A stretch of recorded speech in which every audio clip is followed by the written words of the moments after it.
Habs lose to the Maple Leafs. Hello and welcome to The House That Happened, sponsored by Shoey's Bar and Grill, the only place to be in suburban Etobicoke.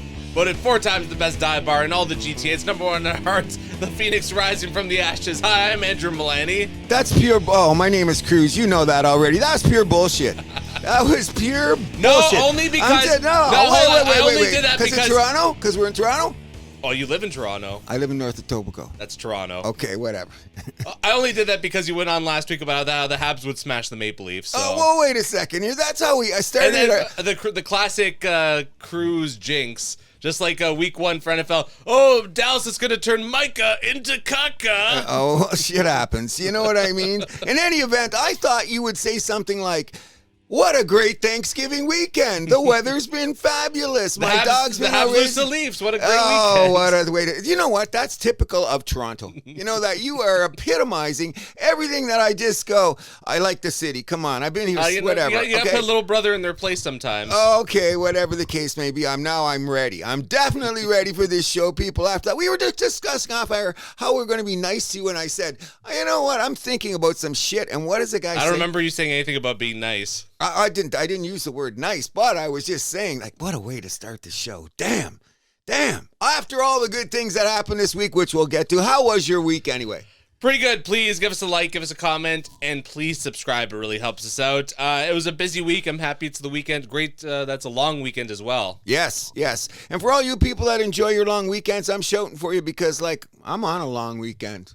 Am I living a long weekend? Maybe I'm not really sure, That's but retirement life. Yes, I'm not complaining any at all. And in so doing, I want to shout out to Percy, Brady, Rickford for dragging me out to Lakeview and showing the world what a shitty golfer I am. Lakeview is a tough course. I'm going back before the season's over just to see if I can do it. My goal was to try to break 120. That's how reasonable I was. Well, we won't time this. Okay, we'll just get away from that. Anyways, in case you people don't know, Mr. Rickford Van Dyke, he is the lead singer of Sandman, the only authorized Metallica tribute in North America, authorized by the band. Yeah. And they're playing the Regent Theater tonight in Oshawa, so if you're anywhere near there, get your asses out and see these guys. Are absolutely amazing. Very much so. I'd like to shout out to Matt. He hosted a wonderful dinner/poker night last night. We had a lot of fun. All the boys showed up. It was a good time. Thank you, Matt. Did you win any money? No, I did not. That was the second one out. Okay. Oh, really? Yeah. That's what you get for starting off the show. I lost a couple big hands early. I lost on a straight, which hurt. Oh, boo. I had a king high straight. I lost to an ace high straight. Oh, that's... And that was the nail in the coffin, pretty much. Yes, I'd say so. I would probably, if I was in your position, I'd probably be in the same state. You know what I mean? I think a lot of people would. Yeah. You know what amazes me, though? How much, like, poker's never gone away. It's a great game. That's what I'm saying. I see it, anytime, because I'm home and the screens are on. If I don't see poker once a day, life isn't going on. You know, something's missing. You know what I mean? Right. Like, whatever the case may be. Sportsnet plays poker 24/7, it feels like. Yeah, it's always on. You know what I mean? And sometimes I stop to watch the hands because it is interesting. I'm not a big poker player. Sure, I enjoy it from time to time. Yeah, you know what I mean? Especially if you catch a corner of the eye. You see the numbers going up and you're looking at the hands. Then you want to pay attention because the cards are drama. Sure. You know what I mean? Good time. Glad you guys had it. My other shout out is, of course, in a musical vein, I can't tell people how excited I am that Alex and Getty have got up and said, we're going to do some shows, people. We're going to come out and do our shows. The return of Rush for the 50-something tour coming up next year. Wow, am I ever excited. By the way, for anyone that knows, everyone's gone to the internet. Everyone's checked it out. The drummer, her name is Annika Niles. I'm fortunate enough to know a little bit about her because the first thing they said was she played for Jeff Beck. Mm-hmm. But she, as you know how many times you come into my house and I'm playing that instrumental type music, you know, especially the rock fusion, so to speak. She's been a superstar on that calendar. And for her to hook up with Rush, I can't say how much I'm happy this is going to happen. I hope my son remembers to get me a ticket. But don't complain about the prices, the VIP, whatever the case may be. They're going to play 4 shows in Toronto. Oh, wow. Yeah, 4 shows in Toronto. So, you know what I mean? I heard some people say, well, I can't go because Neil's not in the band anymore. How many times these people get off your couch and you go out and see a bunch of guys dressed up like frickin' Guns N' Roses and they're all overweight and they shouldn't be wearing that shit and they're doing bad versions. Y'all go out to see that kind of stuff. I know it's on a bar level or it's not like Sandman tribute. You know what I mean? That's why Metallica did that. But if you're a Rush fan, you're excited. I'm very excited. I'm very much considering going. We'll see how much the prices are going to be, It's going to be insane. And you've never seen Rush, right? Yes, I have. Oh, you have. Even better. Their last tour, I went to go see them. Oh, Clockwork Angels? Yeah. Wow, good for you. Yeah. I've seen them 15 times, and that's nothing. That's nothing in the annals of, crazy-ass Rush fans. Sure. But I did see them in 1976. Okay. Okay, purple microdots were fun. That's all I got to say. I'd like to shout out the guy that awkwardly shouted me out in the McDonald's parking lot on the way here. He just saw me with my Jays jersey. He's like, Blue Jays. I'm like, yeah. Like, let's go. He's like, Mariners. I'm like, oh, they're good, but I think we got them. We're gonna get to that in a minute. Yes. But yes, that I'm You better tighten your shoes with your ALCS picks though. Your DS picks weren't so good. Okay, but I mean, I was just hoping. I think I was choosing more for who I liked than who was going to be reasonable. Clearly. You know what I mean? But hey, Detroit had many chances to win, but we'll get to that in a second. Yeah, we will. Hey, big shout out to all the people I see around the neighborhood who are suddenly, it's like dandelions in the spring. I can't walk a block without seeing Blue Jay gear, and that's cool in the gang as far as I'm concerned. It gives a good vibe to the city. You know what I mean? People are excited. And the weather's been holding up, just like I said. We had a little stub in the toe this week. I went out in the morning. I had to put a jacket on or some shit. It was cold. Oh, the cold is coming. Nah, we got till Halloween. Remember, I said, I promise you we'll get some 20s when it's Halloween. What's it going to be tomorrow? Okay, Conspiracy Cruise. What's the temperature going to be tomorrow? I don't know. I haven't seen. I heard it's going to be 26. Okay. Or 24. Could be wrong. Okay.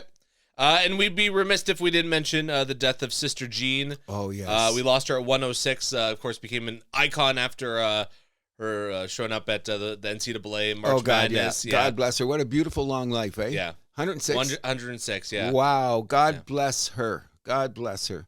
Should have been able to make it for one more Thanksgiving. Did we really give everybody a big shout out to Thanksgiving? We can do that. We can do like one more thing. No. We'll get to the end of the show. We haven't forgotten about you. So, any more shout outs? That's about all. I guess we will take this into Major League Baseball then. The postseason. First and foremost, we got to say the best thing about the whole thing was Yankees lose. The Yankees lose. Oh, it's... I don't know what's funnier, seeing Ortiz and Guerrero have so much fun or see the faces of Jeter and A-Rod. Oh, I don't know. Like, they're going to be memes, okay? Definitely. It is a meme already. You know what I mean? But Poppy set him up, which is great. You know what I mean? Like, and you know what? For Blue Jay fans... I don't know if he set him up. I think that was just like Guerrero just doing that just to be fun. Just be Guerrero. Yeah. Just being Guerrero. Well, I mean, Ortiz has been doing that the last couple of years now? Oh, definitely. Yeah. Definitely. Vladdy, can you do that one more time? Oh, you know what I mean? But hey, when you got to eat it, you got to eat it. You know what I mean? 100%. And you know what I'm saying? And let's just talk about that series for a second here. We got to where we are because we played the way we've been talking about all season long. Now, I was worried about the bullpen game. I kid you not. Yeah. I was concerned about it. I think the coolest thing was Verlin starting the game after giving up the Judge home run that hit the foul pole. Now, if you haven't heard enough about it, you've seen the highlight. Hold on, we didn't even talk about the kid.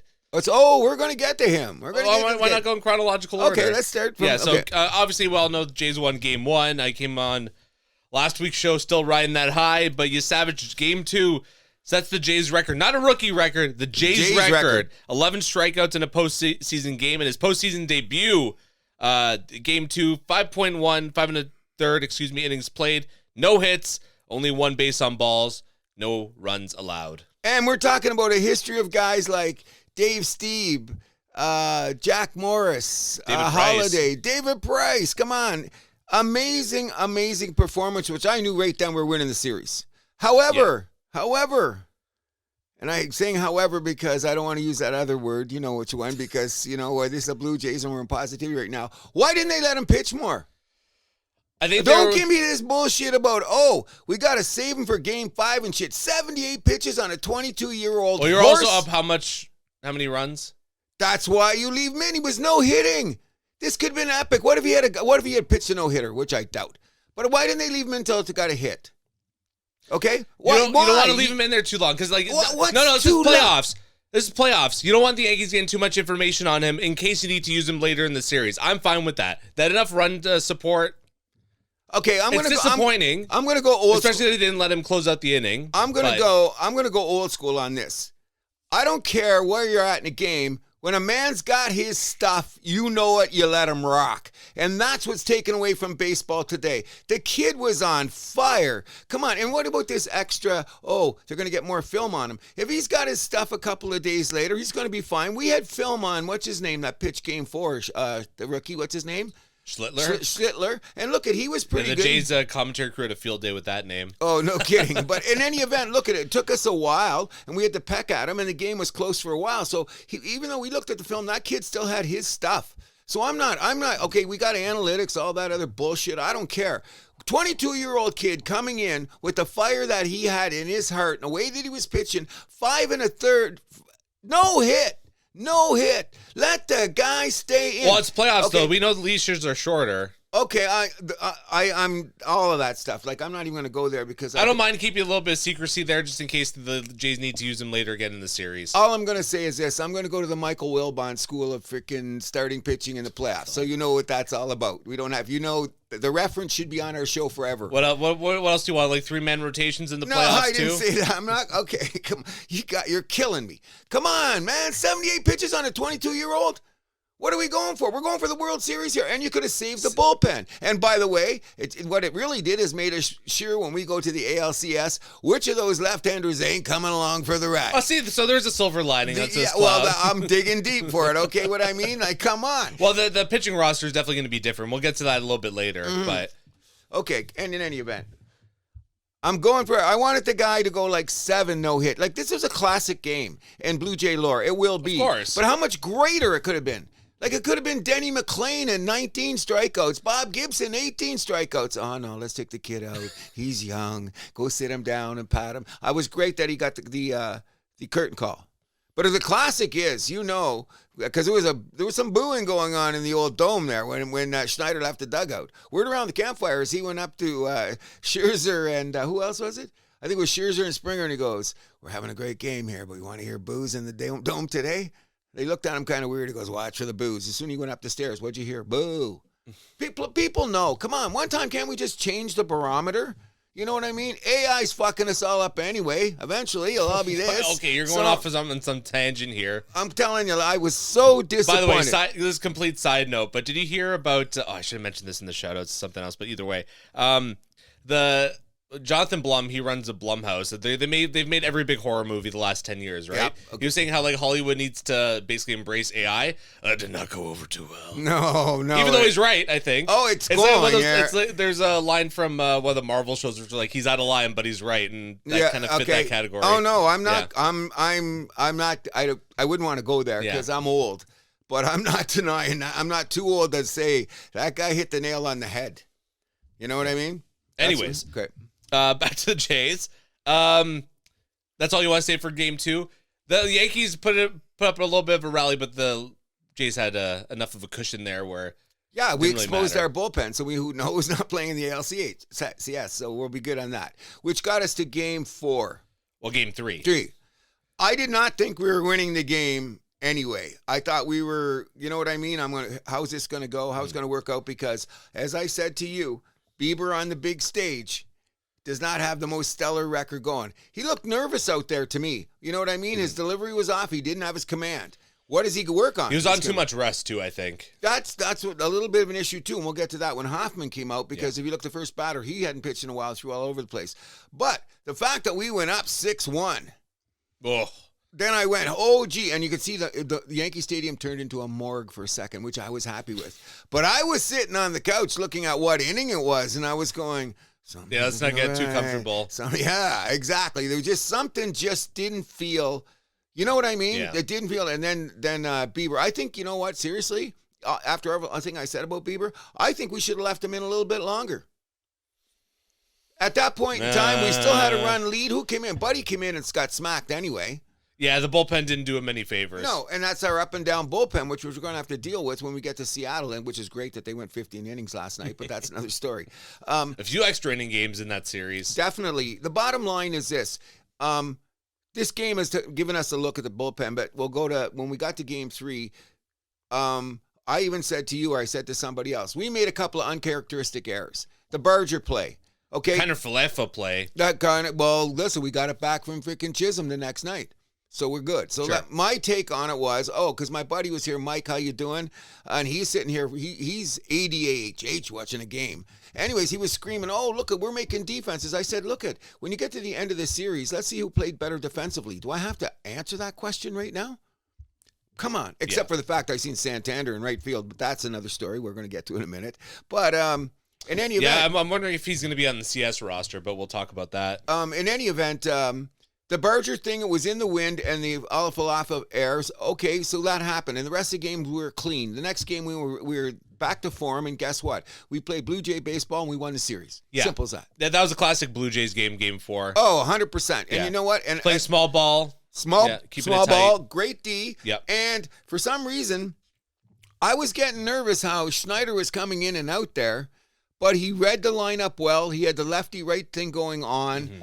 Worked out well. We won. Game over. Bottom line is now, when do we say that Vladdy's a superstar? Oh, he is a superstar. Come on. Okay. I've never liked the rap. Like I've said on this show, if Vladdy hits 25-30, 90 to 100, hits his 300, OPS up where we want it to be, and plays this defense, well, I'll take that for the next 10 years.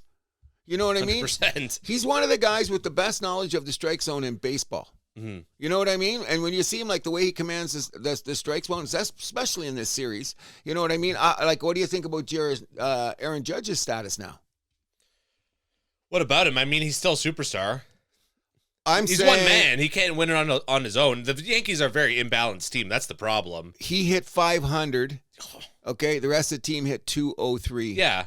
End of story. Bellinger was like non-existent this series. I was worried about him, especially being a lefty. I'm like, I was too. And he was up at a key couple of times at bats that I went, oh shit, like we got to judge, but we got to deal with this Bellinger, which I think is great. Now he's opting out. Yes. I heard he's opting out. Well, yeah, $25 million option is opting out. Is he going to pull a tombstone and sign with the Jays?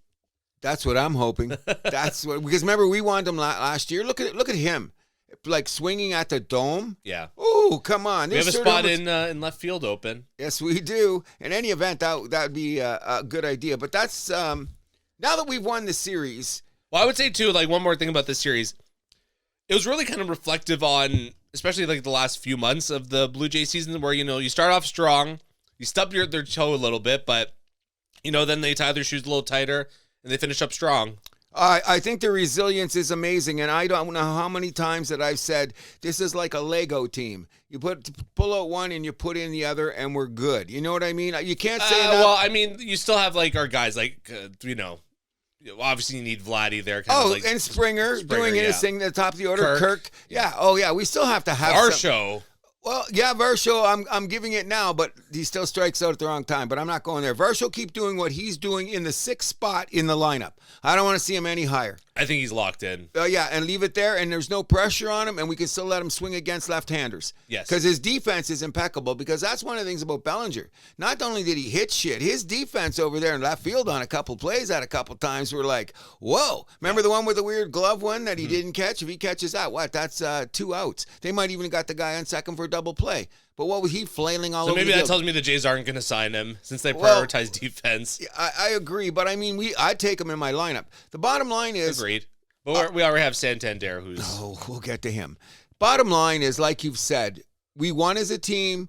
When we came down the stretch, finished off the Yankees, it's just like we've been playing all those games that got us to where we are today. So I've said it before, I said it again. Let's go home with the girl that we went to the dance with. And as long as our top players are top players, like Springer was good. Yeah. But he wasn't... Well, he wasn't very great, the LDS.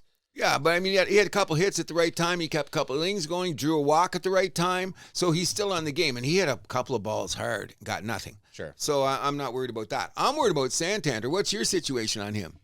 Yeah, I'm wondering if he's going to be on the LCS roster. Like, to me, I mean, it all comes down to Bo's health. If Bo's ready to go, you got to choose between Santander and kind of Falefa, in my opinion.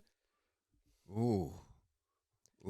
I would, and if what they're saying is true about Bo kind of playing more DH at bats, I mean, you got to take Santander off the roster. 100%. Because you're going to be throwing Springer out there in the field instead, right? Yeah, and I'd rather have Springer out there than Santander. 100%. Okay. You're going to have to take him out for a straw at one point of the game, you would think, but that gets better have his bat than not. Okay, yeah. Well, that's one of the things I was talking about, the team concept, especially in game 3. Santander couldn't get to 2 balls that Lucas or Straw would have got to, no problem. That exposed the bullpen, bigger innings, away we go. One of my things is I don't want to drag his dick in the dirt or anything, but what I say, this guy's been a perpetually slow starter. He didn't play all year. The chemistry of our team got us this far. So when I seen him out there, I'm saying, I'll take my chance on Straw. Yeah, I mean, Santander he'll hit the ball hard, but foul. Because he's just off. Or those sky-high ones, those sky-high outs. Yeah. That means you're off by a... He's taking a lot of pitches, which is good. He's a professional hitter. Let's get that right. But his timing's not down, and we can't trust his defense. Now, when he starts day 1 next year, whatever position he's going to play, I'm good with that. Wait for another slow start. Well, that's what we'll deal with then. But he'll be good in June, July, August, and when we're going for the repeat. And his career playoff numbers have been strong. Very, very. And you got to look at the contract, and we still got... you can't say that Shapiro and Aikens are completely like out of the picture on this whole series, which people seem to forget. Like something, give them their due, got to give them their flowers. But if they were pulling strings before, they didn't disappear. You know what I mean? No, definitely not. Okay, you know what I'm saying. But so far, so good. Do you think Scherzer or Bassett are on the LCS roster? One of them has to be, just in case for the game. Possibility of both. Because Scherzer threw like 5 innings or so in a simulated game, and then Bassett threw like 3, I think. So that tells me that they're probably going to use Scherzer as the game 4 starter. Which isn't a bad thing, especially if we got the lead. I don't mind. I don't mind now. I guess they're thinking about using Bassett as like a piggyback guy. Or Bassett could come out of the bullpen. Exactly. Piggyback him off of like, I don't know, Bieber or someone if he has like a rough start. Yeah, that's what I'm saying. You could use like Lauer and then Bassett. You could have like a nice like righty lefty righty thing going. I thought Lauer really pitched relatively well, considering what they've done to him this season, putting him all over the place. He should have a special spot on this team. Mm-hmm. You know what I mean? Like there's all these special guys doing special things, yes, but this guy, he's been super special. I still say remember when I was doubting, should we take him out of the rotation? You know what I mean? And look what happened to the rotation. Now, if we had gone there and he had been on his regular rotation doing his average thing for the year, would have been a good treat against New York, but it doesn't matter. Yankees lose. That's all we got to know. The one thing I heard that was pretty interesting was, do you think the Jays view Sir Anthony Dominguez as their top reliever now? Yes and no. The way they're using him makes me think that they think he's our stopper. He can throw 99 sometimes, okay? And he can let it go. You know what his problem is still? A little bit of command. Because, when did they yank him out the other night when he walked a guy? Like, you see, like he struck out a guy and then the next 4 pitches were all over the place. But then again, it was the matchup. They switched on the matchup. But I think that, he'll be definitely, because Hoffman's only signed for 1 year, isn't he? I believe so. Oh, yeah. So he could be there. And Varlin, it's taken him a while, but he's becoming, he's definitely going to be a mainstay in the bullpen next year. But remember this, people, every year your bullpen changes by what, 60%? Yeah. So we're just talking shit about that anyway. Yeah, too early to talk about next year. Tigers, Mariners, or anything more to say about the Blue Jays? I'm just glad that it's so good in this city, because this city is a good sports town, a little bit of a bandwagon town. What city isn't? Okay, but we're exceptional due to you proved it by how you opened the show. That's all. That's all I gotta say. That's all I gotta say. Okay, and we'll get to that down the road. But no, great win. Great win. Happy. Wasn't it a good feeling? Of course. It was a great feeling, man. That's all you gotta know. And I hope everybody else is feeling like we are about this. Absolutely. So Tigers, Mariners, that one went the distance. All 5 games. It ended in a 15-inning thriller last night. Seattle taking it 3-2. How you feeling about that one? I know you're a Tigers guy. I was hoping like hell they would pull it out. But this is the difference between going to the World Series and not. And you look at you look at Mariners, and this bodes well for us. You got to make contact. What are the Tigers? Completely hit and miss team. When they won the big game, they went on a roll. They can scratch out a run, but you blew 2 Scooble starts. 7 innings twice, giving up 2 runs. If you know your start, like we're the Jays, okay? If we know our starters are going out and pitching 7 innings and giving up 2 runs, what do you think we're thinking? Dub? Come on, you know what I'm saying? And look what they did. And that strikeout ratio on the Tigers is insane. You know what I mean? I bet. What do they strike out? I bet you they struck out 5 times as much as the Jays. So every guy in the lineup yesterday had at least 1 strikeout. On the Tigers? Yeah. Yeah, a couple guys had 3, didn't they? Torkelson had 4. Yeah, that's what I'm saying. They were swinging away. Yeah, and then Keith and Meadows had 3. Riley had 2, didn't he, at least? Torres had 2. Everyone else had just 1. Riley had a bad strikeout at a bad Riley pitch. just had 1. Bad strikeout at a bad time. He was 0 for 6, though. Yeah. Oh, he was all over the board, just popping them straight up. They were missing. Because they were all over swinging. They were all swinging like, we're going to mash this ball and get our way out of here. Mariners can, what do you say? They'll scratch and claw for a run. Look at Raleigh when he got up. He's the big dumper. Twice he hit huge singles to keep rallies going, or 2-out singles. They're kind of like the Jays. They have a way more balanced lineup. Oh, definitely. Yeah. Definitely. Now, what's going to be interesting is we're going to be playing in that big park out there. So it could be a big difference. The Jays could play small ball, though. Oh, definitely. Yeah, so I'm not too concerned about that. But I'm saying that might be some of the Mariners hitters are going, we're going to the Dome. We're going to. They're like Polanco, Raleigh. What's the other guy? Rosarena, who Julio's hits got well some power. He's familiar with the Dome. You know what I'm saying? So I'm not saying this over. I think we're going to beat them in 6 or 7 games. I really do. Like this is we're going World Series or bust here now. But the Mariners are a strong team. I just figured this. They have a little bit of a strikeout problem too. Good. You know what I mean? Yeah, so that's what I'm saying. So the way that we make contact when we put balls into play, the only other team that does it as much as us is Milwaukee. Yeah. So you've watched all these series, but you know what it is? Put the ball in play. Milwaukee's got to do or die today. Oh. So are we both on Toronto in 6 for the LCS? 6 or 7. Got to pick one. Oh, God. I picked 6. Feeling optimistic. Okay, I'm just going to be 7 because I'm a coward. Wow. I hope it's in 5. Because I wouldn't be surprised if it's over in 5. So to go over our playoff picks quickly here too. So wild card round, you were perfect. 3 of the 4 series you got right to the game. The only one you were wrong about was you said Cubs in 2, they won in 3. In the wild card round, I said Yankees in 3, Dodgers in 2. But I said Padres in 3, Cleveland in 3. In the DS, I'm 3 for 3 so far. You're 1 for 3 so far. That's because I took Philly. Yeah, I said Philly in 4. I took Dodgers in 4. I took it because then you took Detroit in 5. I took Seattle in 5. But I was definitely I'm not going to take Detroit anyway. You know what the only one you went up me on is you said Jays in 4. I said Jays in 5. Yeah. Well, yeah, you thought it might go a little bit. That's where I'm at now in Seattle. Yeah. Same thing. That's all we're doing there. Let's tell the truth here. The evidence isn't very good. And we both picked Milwaukee in 5. Yeah. So yeah, we both did 5, right? Because I knew, you know what? I can't believe they're there. Like Chicago got their asses kicked twice, and then the next 2 games have been dogfights. You know what I like about both those teams though, and that's why you get here. It's they play defense. Sometimes, like, there's been some great defensive plays. Yeah, kind of like classic National League, grind it out kind of teams. Like, if you're going for the extra base, you better get it all the way. You know what I really liked about these playoffs, if I can throw it in there really quick, is the umpiring has been pretty good, and the replay is glad it's here. Because on a couple of those really close plays they got there, but there hasn't been no really controversy, except for sometimes they should put a stats on some of these umpires, because if you watch the Detroit game last night, that umpire was calling some stuff a little bit outside. If you watch later in the game, that you went, whoa, wait a second here.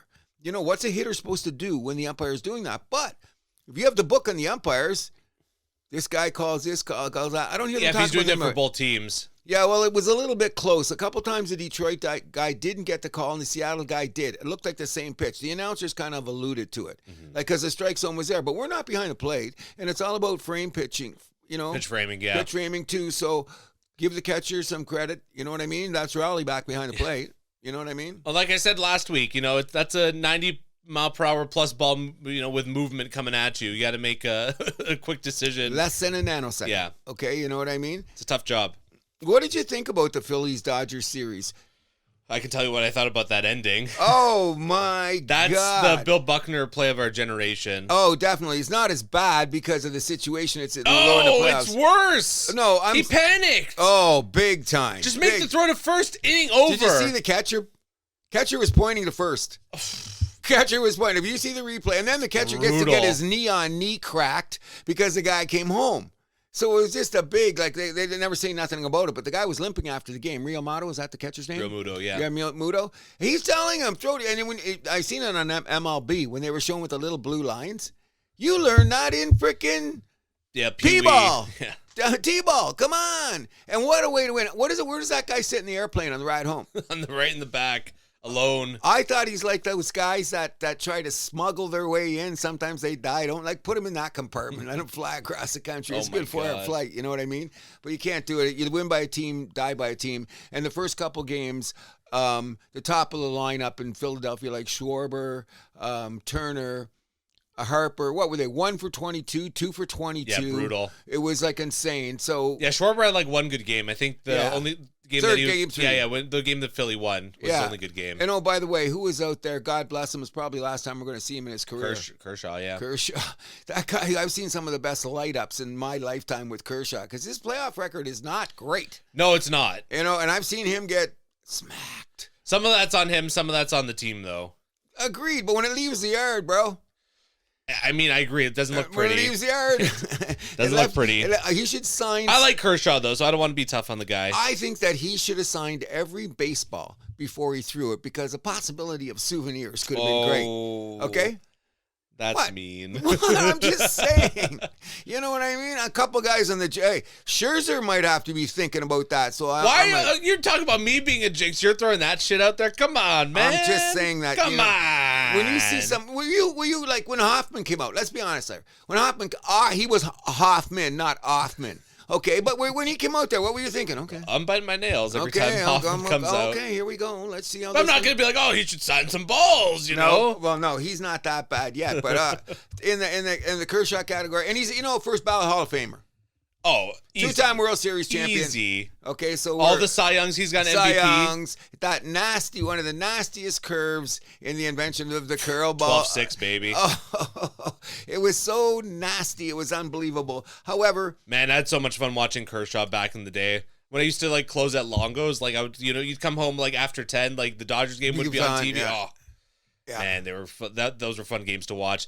Matt Kemp, remember those guys? Oh yeah, all those guys. They were good teams. But did they win a World Series? Not with them. Not with them. No. They got to the World Series. They won 2020. They finally broke through the COVID one. Yeah. Against Tampa Bay. That's right. Yeah. But before, those were good teams. There was some good World Series there. And some good. Puig was on there. Yeah, those were fun teams to watch. Yeah, and they had a few other pitchers on there too. But yeah, back in the day, God bless the Dodgers. They're not done either. No, I'm scared of the Dodgers. The more I think about it, the more and more I think they're on a collision course with the Commissioner's Trophy.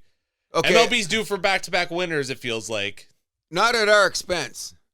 Okay, not at our expense. No, we could go at them because guess what? The Yankees. Jays Dodgers is looking more likely. Okay, by and the here's second. the deal. Okay, here's the deal. Two things. Number one, they strike out more too. We're going to make contact. We're going to be good at Chevis Ravine. Our team's built to play in a park like that. And we're going to mash with them at the Dome because you know that the Dodgers might do some mashing there. But I'm not worried because I'm saying our defense is as good as the Dodgers. Now, their top end is a little bit better. But you look at the consistency of us using the platoon system and you look at the analytics, and I'll bet you they're matching because considering we're the number one team in scoring in baseball, Dodgers are 4th or 5th. So how did we get there? So you know what I'm saying? When you match up, if the two platoon guys go against Mookie Betts, whatever, we're pretty damn close. Yeah. The Jays and Dodgers, they do it a little differently, but but you know what I'm saying? We can match up. It's just that they got the big guys with the big names, with the big swings. Hey, Ohtani strikes out. Line them out. Ohtani was nothing to talk about in this series. He struck out, 6 times, 7 times, 3 times looking. First time ever in a game, right? Where he's done that to the same pitcher. Yeah, okay, and he pitched okay. Now, I don't want to face him. Exactly. Okay, I don't want to face him, so we're going to be there. We're going to have to deal with that. But the number 2 point I want to make about that, when you say LA-Toronto finals, what was one of the things I was bitching about before the show started?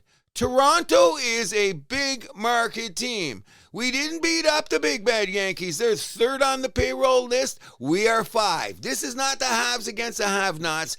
People in this city, quit talking that shit. We're as big as any team in the nation, in North America. This is frickin' Rogers. So anytime I hear the poor David against Goliath. Well, the Jays are actually spending this year, which wasn't really the case last year. No, because they didn't know what to spend it on. We went through that Ohtani bullshit, and we didn't get it, and we were, oh, God, we went to the Soto bullshit this offseason, but we still managed to spend. No, because we had the pieces from last year, and we didn't. You know what I mean? Okay. I'll take it a little bit differently. But you know what I'm saying? Here at the house, that happens. We think Toronto's one of the greatest cities on the planet. Of course. Regardless I love Toronto. Regardless of we got a team like the Maple Leafs. But, okay? So too bad it's Leaf Town for you. Dodgers, I don't think it matters who they face. I got them winning in 6 no matter what. I don't know. I think if Milwaukee can right the ship in the first 2, because it's a 2-3-2 series, right? Okay, so if the Brewers can if they get a 2-game start at home, and they're deadly at home. Yeah, but the Dodgers are road warriors, though. Agreed. I'm not counting. Well, what if they get upset by Chicago today? You know, this is going to be a colossal. It could happen. This will be a colossal collapse on Milwaukee Brewers. They'll have to keep going down. You know that what same I'm going to say? I know, and I hope that's classic. The Milwaukee are classic chokers. Oh, and here we go. They can't lose this. You know what I mean? Like this is like when it would be like way back in the day when Griffey and the boys lost. When they got there and they had the most wins in a season. Was Griffey on that team? Yeah. I don't think so. I think he was gone already by then. Well, the team before, I think A-Rod and him had already had their... Okay, but... I think A-Rod was gone by that time, too. I think it was maybe the time before because... 2001, Ichiro's rookie season. I know that for sure. Okay. I think Griffey and A-Rod were both gone by that time. I can't remember. I think so. In any event, one year that Griffey was there, they were the number 1 team. Like Seattle, they have a choking problem, too. Like they had to win last night. Wow. If they had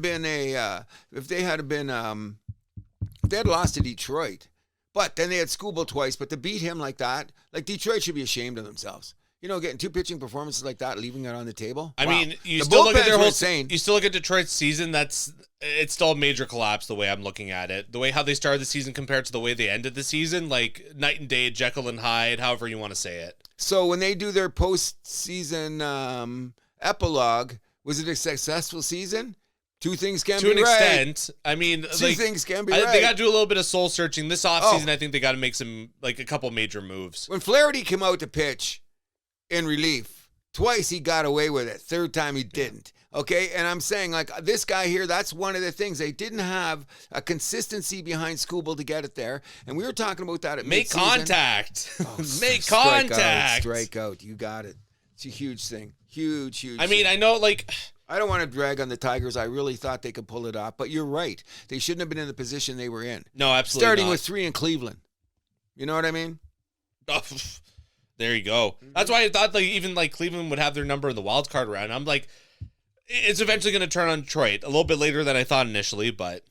It's a sin, man. They had a good season. Remember them at mid-season? Whoa. They were looking like they were in a collision course with the World Series. Oh.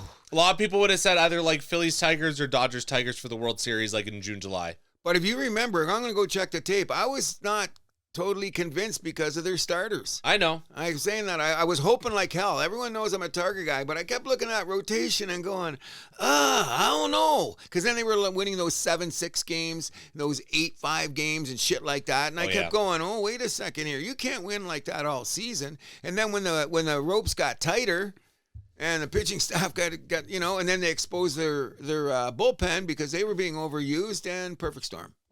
Yep. Anything else for baseball? So you're going to make your prediction after Milwaukee and Chicago? Yes. Finish? Yes. I'm that kind of guy. Okay. I guess that's it. Oh, and we should mention as well, Hank Aaron finalist. This is like the everybody is a finalist award. I guess there's 10 for each league. But for the AL, it's Buxton, Caminero, Green, Guerrero, Judge, Kurtz, Rowley, Ramirez, Springer, and Witt. So 2 Blue Jays being nominated, which is pretty cool. Yep. And for the NL, Alonso, Carroll, Ohtani, Perdomo, Schwarber, Soto, Tatis, Tucker, Turner, and Yelich.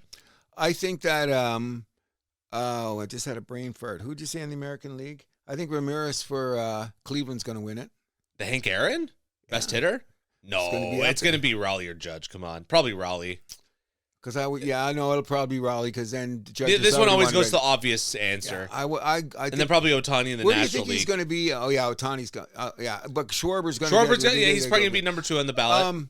Oh yeah, it's a Hank Aaron. I was thinking it was more the humanitarian thing out of all the. No, that's Roberto Clemente. Yeah, but in any event, Ramirez is going to get MVP votes, and I'm going to be surprised. Agreed. I'm going to just throw this out there, and I want to see what it is on betting line. Who's going to get more MVP votes, Springer or Ramirez?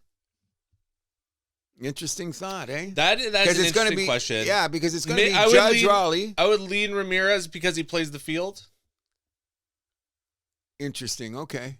But when the results come out, let's take a look. Because it should it's be not going to be by much, I don't think. No, but it should be those 4 at the top, in my opinion. Yeah. There's a few other guys around the league. Vladdy, I think, is going to get some love, too. But because Springer took a little bit of the shine away. So I think they could take votes away from each other, though. Yes, or whatever you're saying there. So Ramirez is in there. Just when Ramirez coming down the stretch, how many games at Cleveland this guy come up to plate and give you the hit? Oh, he's and only the most underrated player of his generation? No doubt about it. Only because he plays in Cleveland. Exactly. Yeah. What a great. One of my favorite players in the league. I love him. Yeah. I think he's great. You know, he's been a career Cleveland player. Yeah, and he's still only around 30. Got lots of years left. Oh, he broke in young. Yeah. Yep, he's good. He was in when the Jays were playing Cleveland in the CS 10 years ago. He was in that but he's series. a kid. Yeah, he was a kid. Exactly. He was a kid. Anything else? With the crazy hair. Anything else you want to add for baseball? No, but it's been great. And if you really like baseball, check into the games. Like last night, everyone said, 15 innings. Well, you watch a 3-hour movie for the same drama or whatever the case may be. But I thought some of these games are going on longer than 3 hours, though. But I will admit this: the Jays-Yankee games are a little bit long. You know, with the Game 3, I'll admit, like, once it got to a certain point, I'm like, I just left. I'm like, okay, time to go for a puff and a walk. Oh, yeah, well, I just turned it down and turned up the hockey game or something. I turned up something. I just kept my eye on it, being the way that as people are starting to think that I'm privileged about my setup, more people are understanding the way I watch sports. I would like to have a 2-screen setup one day. I don't know if I can do the 4. Two is, man, look, I got 2 on the deck. I can't have that 1. I got 2 on the goddamn deck, you know. All right, so let's turn this over to the NHL. It was the first week of the season. But before we get to the games, a little bit of house cleaning here. So the rumor is that the cap actually might go up to $107 million next year, so a little bit higher than the projections. That's $4 million higher, right? Yeah. Wow. And then the season after, they're saying could even be higher than the projections we've seen. So there's a creative accountant in this game. That COVID hid shit. How much did the NHL make off this? And then they got to give some back because they made more than they expected. There's just something fishy about this. No other league. If I was in the Players Association, I'd be like, let's get a closer look at your books. Oh, you think? Yeah. 100%. And what league announces, like the NFL guesstimates, okay? The NBA. Well, I mean, the NHL's kind of doing the same. But they're announcing it. You never hear the NFL. Like, it gets to, like, the well, I think they're giving the fans what they want. Because for years, the fans were like, come on. Like, the flat cap was pissing. Well, especially, like, here in the big markets. You know, the Torontos, the Montreals, the New Yorks. Like, we're like, come on. Like, just a little bit. Just a little bit, man. Come on. Like, you feel like a fucking... oh, yeah. Like but which is done for just a slew of contracts signed already. Just before the season started, the Eichel signing, who else? About 5 or 6 guys. Oh, well, McDavid led the way. 2 times $12.5 million to stay in Edmonton, taking a team-friendly deal. As a Leaf fan, I hate it, but I mean, you got to respect McDavid for taking a team-friendly deal. Why are you a Leaf fan? Why? Because he's going to take extra year to get here? Well, yeah. Okay. He's going to come here when he's 31, a little bit older, you know, classic Toronto move, signing a guy past his prime. This is McDavid. He'll still score 90 points. He'll be a better scorer than Tavares, and that was a good score. Tavares has earned it. Well, I mean, come on, it's McJesus here. Yeah, exactly, but in context of what your contract is worth, Tavares got every nickel out of that contract. My take it is this, and I've heard 100,000 takes on it. What does McDavid and Kaprizov. Okay. Now you're coming to the table next year, and you're a top 10 player. What does management say to you? When you're negotiating? Oh, this is... Okay, first of all, well, the CBA, I think the Players Association, no matter what they say, are pissed at McDavid. No doubt. You got to be pissed. They're not thrilled. No. How can you be? But at the same time, like, it's a little bit of a give and take with this, because, like, the more you're making is the less someone else is going to make, right? Right. So other people are going to make more in Edmonton. I think it's going to balance out when all is said and done because of that. it's the uniqueness of McDavid, first of all, because we don't know what all of his endorsement portfolio is, God, which is just mammoth. McDonald's, come on. Let's start with there. Rolling down the river. Okay, so we understand that. CIBC had come on, and probably whatever stick he uses, whatever. Oh, he has equiment. Yeah, he's an Adidas guy, right? So, I think so. Yeah. Whatever and Adidas is coming on strong. The case is this: if you don't understand that this guy means he wants to win. Then in the history of sports, 4 leagues. Now, we can talk about... He's taking less than Draisaitl. No kidding. Yeah. And you can say about the Brady situation or Manning when those guys restructured their contracts. Like that was a little different. Yeah. Because they're still making... That was deferred money. Yeah, okay. Like an Ohtani kind of thing. Yeah, whatever the case. That was extreme, but it was deferred money nonetheless. Okay, so... And McDavid's never going to make Mahomes money. No, that's the economics of each league. Thank you very much. But you know what I mean? The only other instances where you can see that there's comparison is when quarterbacks or some guys on teams restructure. Not what McDavid has done. This is set precedent. Like, did you hear it? It blew up when you came on your phone. Weren't you shocked? I posted in one of my hockey group chats. It was like, fuck. I just... Because I've been going on about the McDavid to Toronto for... 7 years. I've been saying it for 7 years. Okay, it's coming. At the end of that contract, he's coming to Toronto. Fuck, okay. 2 years after, don't worry, guys. Okay, but... So I lose a little bit of my sports credibility there because of that. No, it just took you a little longer than guesstimated, and that house is still being built. I lose a bit. Okay, but that house is still being built. Agreed. Okay. Oh, Siri didn't understand that. I don't know how Siri got involved. Just shut up. Also, Oilers, we should mention as well, this is the big deal for Edmonton here. You finally have some money to spend on defense and goaltending. Well, they just re-signed the guy they picked up last year, right? What's his name? Wallman? Yeah, they just they re-upped him for about $7 million a year. Yeah, well, come on. The big one is you need to give some support to Nurse and Bouchard. Oh. What was your line last week? Sometimes Bob Orr, sometimes me? Yeah, exactly. You know what I mean? Well, the thing is about the start of the league, there's a couple, 3 things that have got my attention right away. The sloppiness, I know. I thought it would be a little better, but like they're saying next year it's going to be worse because it'll be less preseason. Okay, so that's going to be an issue there. Number 2 is you didn't realize this, and the scheduling on this. I don't know about the preseason. Like, I don't know how much I buy into that because how many preseason games do the regulars get into, anyways? 2, 3. What was your first opinion about the Habs Leafs game? Sloppy. That's the start of every hockey season. Though. Okay, so that's what we'll do. A few games are going to be like this, but whatever the case may be, well, I'm starting to realize now with this Olympic schedule coming up, with the Olympic. A few more signs that we should get to. Okay. So. Oilers signing Jack Roslovic, who was our kind of like international man of mystery this offseason. Like, where's he going? Because he was like probably the biggest name free agent that like just didn't go anywhere. And like he had to have had interest from places like Toronto. We heard probably like going back I heard to Carolina. Toronto, but they didn't. I heard it was a salary cap issue with Toronto. Sure. You know what I mean? What did he sign for? It wasn't much. I heard conflicting reports about whether it was going to be a 1 or 2 year deal initially. Let's see. It is he had interest. A 1 year, 1.5 deal. Oh, and Edmonton signed Ekholm, not Wallman, to the extension. Yeah. Oh, and Kyle Connor, 8-year extension with Winnipeg, $12 million per. And then the other big one, Jack Eichel, 8-year extension with Vegas, $13.5 per. I know that with that one they were discussing deferred money, but he had no interest in that. Just give me my cash. Yeah. Well, and no taxes in Vegas.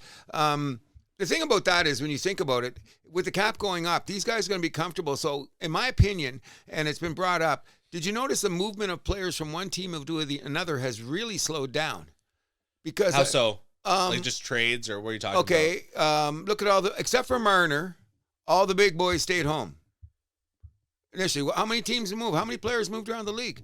Everybody seemed to stay close to home. Well, Ehlers moved to Carolina. Okay, and the defenseman for the Rangers that went from the Kings. Yeah. Okay, and they're lower, lesser guys. But you know what I'm saying? Well, I mean, Gavrikov, like you could argue, he's like a little bit underrated in that sense. We should be talking about him a little bit more. He's just been. He could have a great contract. He could end up being because I thought he was a great player. I think LA is going to hurt a bit from not having him in their lineup. Definitely, that's why I had them maybe missing the playoffs. Just barely having them in.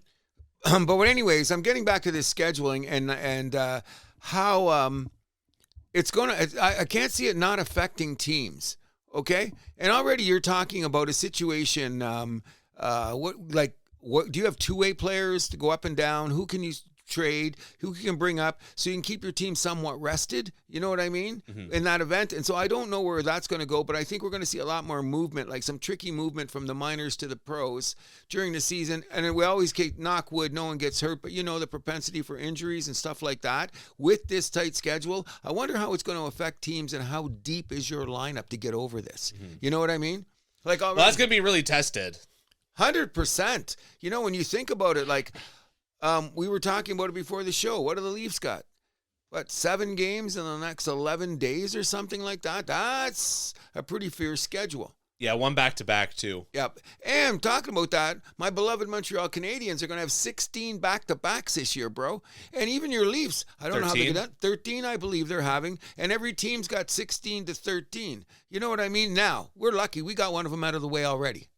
Okay, right. So, you know, it's early in the year. I guess where it's going to be going. But here's the other thing, which we've heard about for every year, and I don't know if it's valid. It could be your age, the beating up is. When your team comes back from the Olympic break, according to how many of your guys that didn't play and you still scrimmage and get in shape, that's a nice little rest for the boys. You know what I mean? What's that effect going to have on next spring? You know, there's all these things. Well, the Olympic break always has a huge effect. Like the teams that send a lot of players to the Olympics usually look a little bit beat up, and it will cost the team a playoff spot. Usually, I'm wondering. I'm just bringing the classic one was Anaheim in 2010. They were kind of scrapping that year, and then like Niedermeyer, Pronger, Getzlaff, Perry, Milani. Like after the lineup went to the Olympics, and they got screwed. Yeah, I'm just saying. I'm only bringing it up now because down the road, like I'm not using it as an excuse for everybody. But it could be a template for thinking like owners from the owner's point of view. You know what I mean? Look at the contracts we're giving. Well, that's why the owners never like going to the Olympics. Exactly. You know what I mean? But it is such a great event. And you know what? The players give to the league. This is something the players want. Exactly. So you got to give it back. They know the risks. Yeah, and they negotiated for it, right? Exactly. So and you know what? We're going to get some great hockey out of it. And we're here at the House That Happens. Always says we have the highest level of competition. We're going to get it next spring, even though it's a short dose. But it's still, we're going to get it. Of what? Olympic hockey. Oh, well, in the winter, February. Yeah, whenever it's coming around. It's not that far away when you think about it. Yeah, just a few months away. Yep. Let's go to Italy, boys.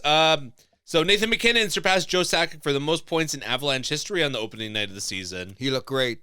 He's a beast. And you know what? You know who looks like comfortable with him now is that Ness. Nashas? Oh, they look good together. Even though Rantanen looked pretty damn good coming out on, starting the year, he looked pretty damn good too. But there was a few interesting things that went on this week, and we can't be remiss if I had to show you before the game. If you haven't seen it, the collapse in San Jose that I showed you before the show started.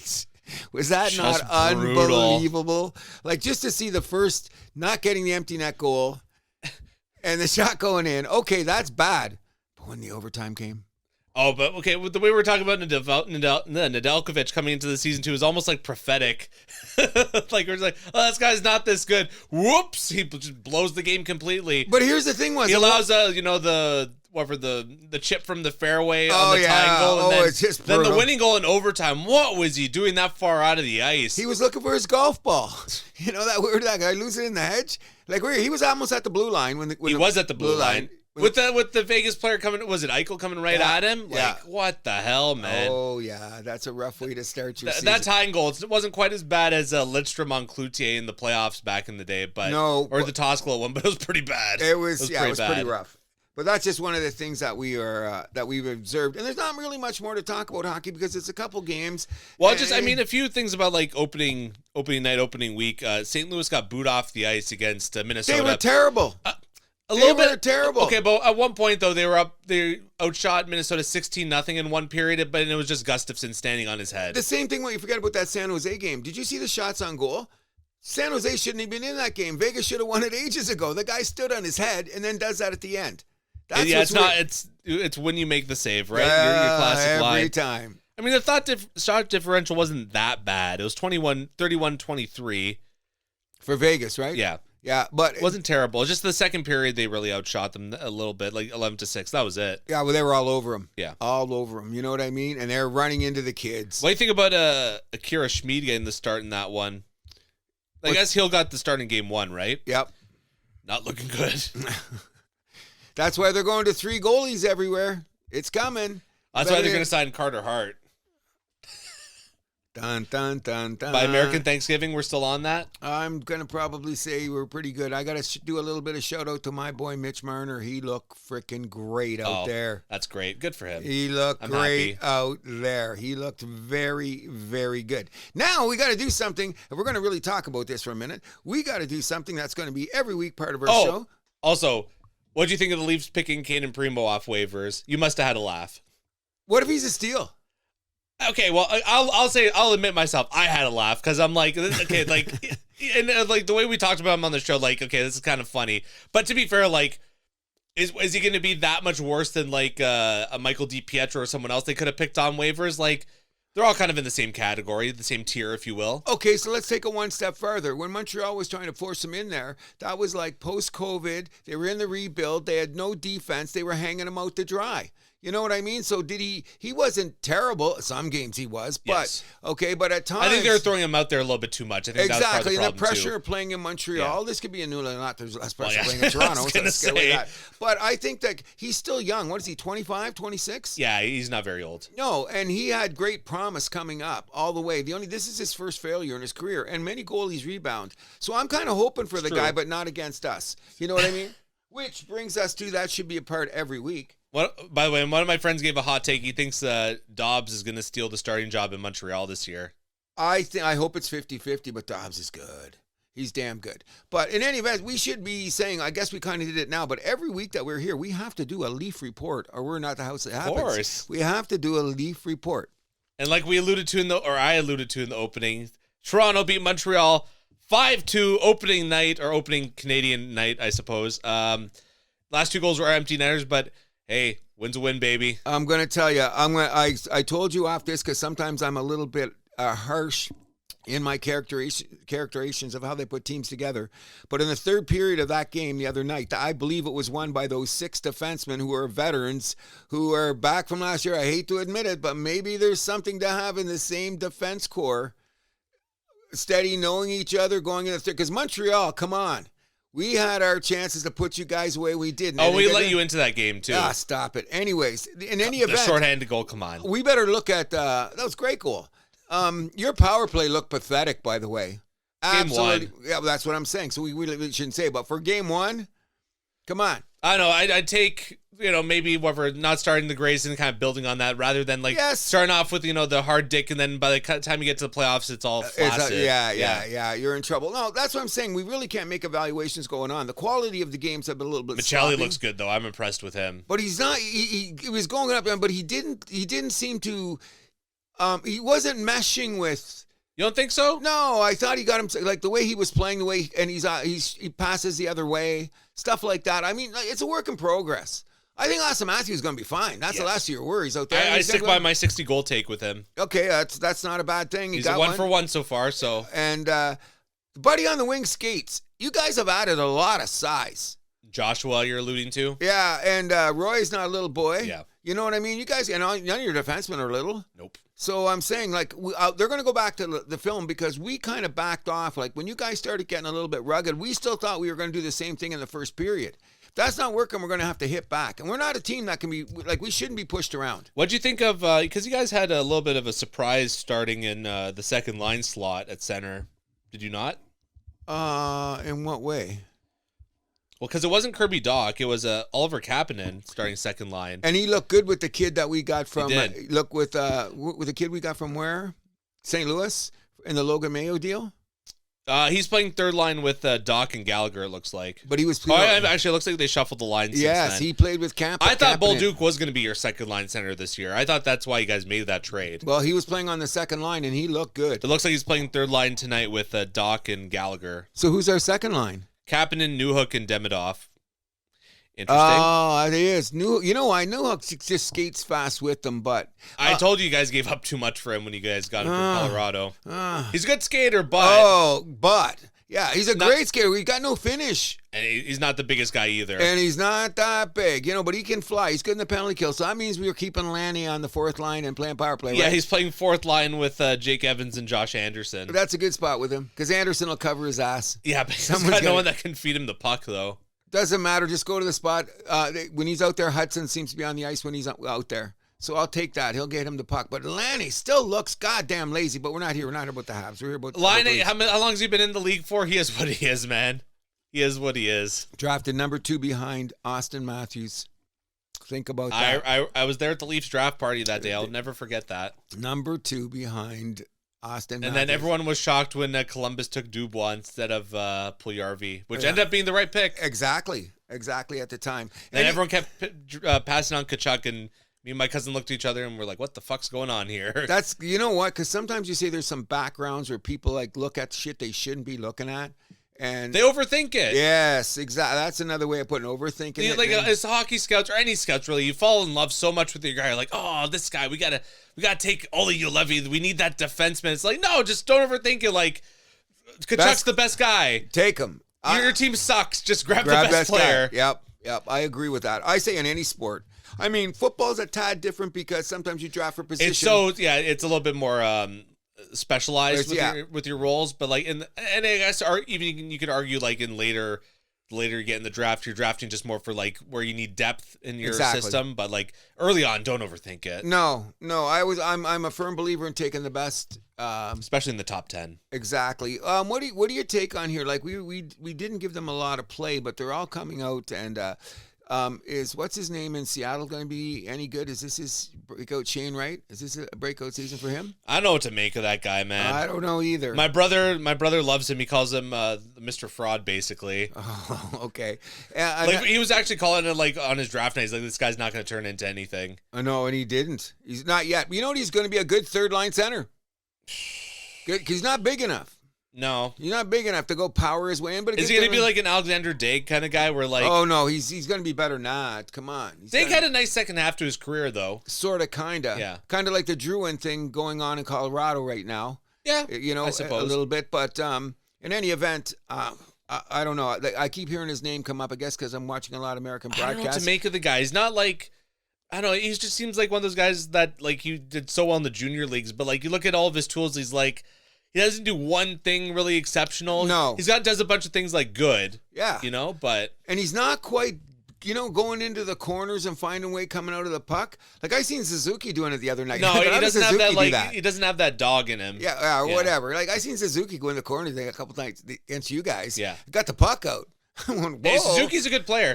My mom gave Suzuki a compliment, by the way. Good, thanks, Mom. I appreciate that. He's smart. He's the number 1 center there for a reason, despite his size. You know? Yeah, but he's crafty as hell out there, And did you notice another thing that Slavoski's throwing his body around a little bit more? It's about time. Are you concerned about his puck handling a little bit though, or his puck protection? No, There's a few times where it's like, ugh. Yeah, you know what I mean? He could get tighter in that. No doubt about it. But a lot of times... Especially he's got that long reach, too. Like, that should be such an asset for him. Well, he hasn't learned how to use it yet. He's only 21. As far as I'm concerned, he could be better. But his thing is get the puck on his net. He'll bang in the corners, and he'll tip shots in. Is he going to be setting up Caulfield in the slot for a good one? Every 10 games, maybe. Because that's not quite his thing. But he'll get the puck out of the corner to somebody who will set the play up. So I'm good with that.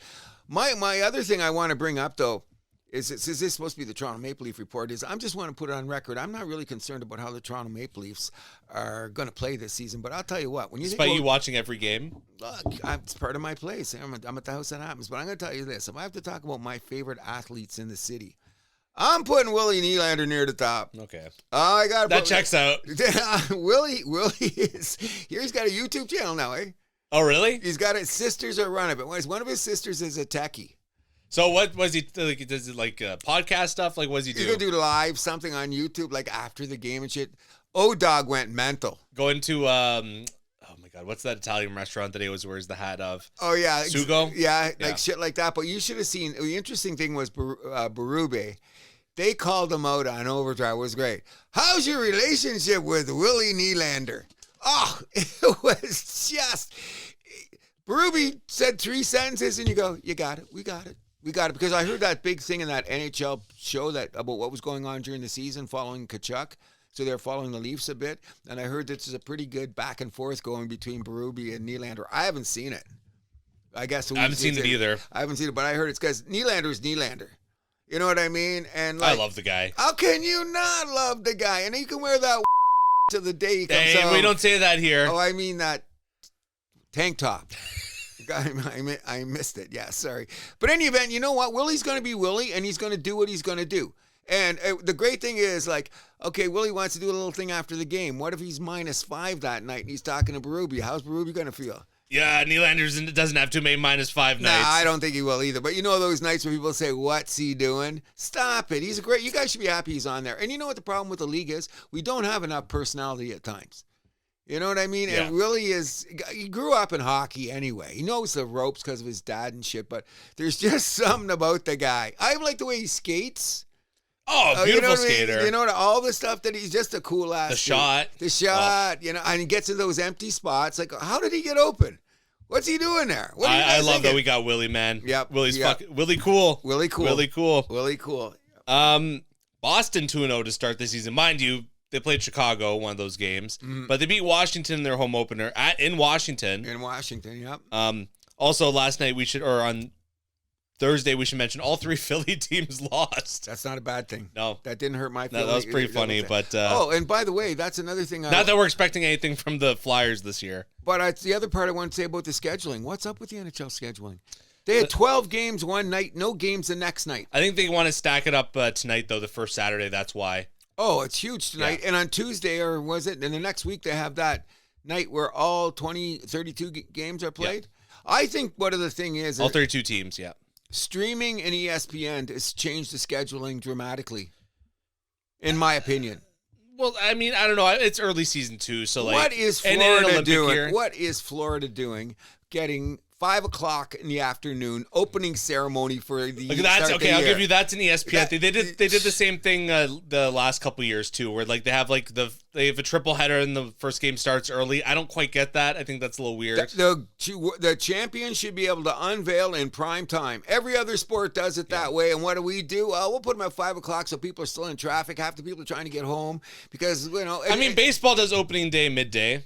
But that's opening. Yeah, baseball's completely different. I'm just saying. Fabric. I know it's but that's a completely different fabric. It doesn't make any sense to me. And here's another thing, another scheduling thing. And this has to be tough for anybody because opening night in your home arena is a big night, right? Sure. Montreal has to start the season opening night against 3 teams. They don't like the Habs. I think 16 double back-to-backs, and they make us start the season. Calgary's got to do the same thing, too. Do they? Yeah, they play in Edmonton's, Vancouver, and their own home opener all this week. Oh, their home opener's great, but the Habs got to play on the road 3 home openers to start the season. That's kind of a, come on. You know what I mean? Oh, but the Habs get opening night. The Habs get other... Because we're good. We know that. We're going to say we're going to go good. You don't even know what I'm going to say. But the Habs are also going to go out to the West, and they're going to get the 7 o'clock start. When they, like the Leafs do. Okay, so I'm not going to argue with that. I'm just saying at the moment we had to go 3 times on the road. You know why? Poor Habs. No, because you know what we're going to show? How weak all those opening nights are. Because when we open up on Tuesday night at the Bell Center, the whole league is going, can you guys get this straight? This is how you do it. You know what I mean? And I think they're going to... You guys better win then. Oh, of course we're going to win. All the ghosts will be in the house. You know what I mean? And we're having a tribute to Ken Dryden, which will be rightly so. As the Leafs did as well. Yes, it was not cool. Yes, it was. That was very cool. I went, wow, that's cool. Because I know. Watch out! You're playing Seattle in your home opener. I don't know. You're just trying to jinx this shit. When we win 5-0, come on, we're not going to. Seattle's a weird team. Yeah, it's only a couple games in, so I'm not putting much stock into them. No, neither are you. No, I'm just saying. Like our hockey talk has been fun. That's enough because we're just speculating on speculating. It's time for our Saturday night picks. Oh, here we go. All right, so we got Winnipeg hosting LA, the first game of the day. Oh, by the way, did you see Winnipeg? Okay, it doesn't matter. It's just early in the season, but did you see Winnipeg? Who they play? Dallas. No, the Hughes brothers are going to do something in Jersey this year. No, they played somebody good. Was it Minnesota? I have to check. New Jersey might be that team that misses the playoffs because they're guys that they sent to the Olympics.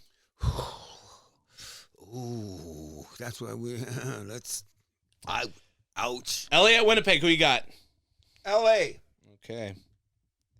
Even with that Winnipeg home ice advantage.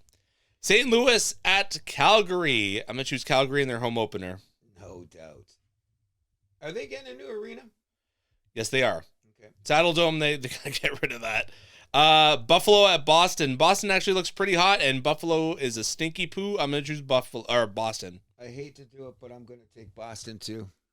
I hate it. Why do you hate it? Just because, I know why. Just because, Toronto at Detroit. I'm Leafs all day. I'm gonna say that Detroit's gonna take Toronto. Detroit's not looking very good to start. No, it's just they had a rough start, but I really think that's another thing. Like when coaches blow their minds first game of the season, so that could be a spark, man, to get them going because they look. Mostly that could go both ways, though. We'll find out tonight, and they're playing back to back. Yep. Should be interesting. New Jersey at Tampa Bay. I'm on the Lightning. Oh, it's Saturday night in Tampa Bay. Their record at home is insane. I'll take Tampa Bay, but I'm going to say that's going to be two teams keep your eye on this year. Ottawa at Florida. I'm going to take Ottawa to give Florida their first loss of the season. I'll take Florida just because I'll be anti. Ottawa's going to be there. They're a bigger team than people realize. I know. I picked them in the top 3 slot. Yeah, when you see them out in the ice, they didn't look good the first game, but that's just the first game. But look at the size of that team. They're a pretty big team. Yeah. Washington at the New York Islanders. All day. I'm on Washington. Islanders. New York Rangers at the Pittsburgh Penguins. I have New York taking their revenge on Pittsburgh for stealing that home opener win. No, I'm going to say that Pittsburgh's going to make the New York press go even crazier after a couple games, so I'm taking the Pens. Philadelphia at Carolina. I'm on Carolina at home all day. Yep. Montreal at Chicago. Oh, come on. Chicago. Stop. Hot take. Are you? Yeah. You're just doing that. Good. You'll get a slap for that one. It's revenge for the other night. Bedard's look better, though. Bedard's look better. That's no surprise to me. Yep. And that Nazir kid looks pretty good. Oh, yes. Utah at Nashville. I'm going to choose Nashville at home. I'm going to take Nashville, too. Bad team, but good home team. Columbus at Minnesota. Night. The battle of the 2 expansion teams from 2000. I'm on Minnesota. Minnesota. This is in Minnesota, too, right? Oh, no. We don't. No. State of hockey. Yeah, don't be messing with that. This one could be the game of the night. Dallas at Colorado. I'm on Dallas. Rantanen gets another revenge match. I'm taking Colorado because this is early in the season. You better establish who they are now because those are 2 of the better teams. And Dallas was flying the other night. Damn. They could win the President's Trophy even though they weren't my pick. Vancouver at Edmonton. I believe this is Edmonton's. Oh, no, they had their home opener. Never mind. Either way, Edmonton all day. Slapped them, yep. You taking the Stars? Yeah, I took Dallas. Oh, okay. Anaheim at San Jose. A guy pick Anaheim. I picked them to make the playoffs. And San Jose, they're not looking too good. But they'll be good in their home opener. They'll have double shark down. They had their home opener against Vegas. Oh, that's right. I thought that Anaheim. So this is Anaheim at San Jose. I'm still taking San Jose on a Saturday night. They got a great. I'm going by those records. I'm sorry for you then. If I was in Anaheim, I'd take Anaheim. Do you see their records on Saturday night? They're not great, but considering when they win games. Anaheim, San Jose and Anaheim, they seem to win on Saturday night, late games, like when they're not supposed to. That's the way it goes. Yep. Vegas at Seattle, last game of the night. I'm on Vegas. Yep. Vegas is on a mission. All right, good luck to you, sir. Okay, I'm not going to remind you about our records last year. Because I was ridiculous. It's a new day. Much more. Yes, it is. Now, one thing we should shout out to, and I say before we get off the hockey thing, which I think is absolutely amazing in the history of sports, it would be remiss if we didn't mention the fact that Malkin, Letang, and Crosby are now starting their 20th season together on the same team. Letang wasn't there at the beginning, though. The 20 years, I've seen it. It's been all over the place. The 20. No, Letang came in. No, because Letang was still. 20 years. No, because 2007, Letang was captain of the junior team, so he came a little bit later. They said and Malkin came. This is their 20th season together. That's not true. Check. Go hit your. I'm Cruz. Let's look at the history. It's Crosby's 20th season. Malkin came a season later, and then Letang came like a season or 2 after that. Is this Crosby's 20th season? Yes, it is. Okay, then they must be telling me something wrong. Crosby's 20th season. Malkin came the season after. Because they want to bring him over that rookie season, but it was a contract dispute in Russia. I remember that. I remember that. Then Letang was still, he was drafted the same year as Crosby, but the guy held him back in junior a little bit. Okay. We're going to take Letang's first full season, I want to say, was 07-08 when they made the finals that first time. He was playing third line with Hal Gill. Oh, remember that? Leafs traded to... I remember that year, like, we got a second-round pick for Hal Gill. I'm like, how the fuck did that happen? Crosby, Malkin, and Letang begin their 20th straight year. That's not true. Sidney Crosby, Van G. Look up Malkin, their stats. and Chris Letang are introduced at PBB Paints Arena ahead of their 20th season together as teammates. That's not true. Fact check their stats. It's not true. That guy didn't do his homework. As soon as I put in their names, it came right up on that right away. It's wrong. That. Okay. It's wrong. Okay. I just seen it on the news. If it's not news, then somebody's just... Someone didn't do their job.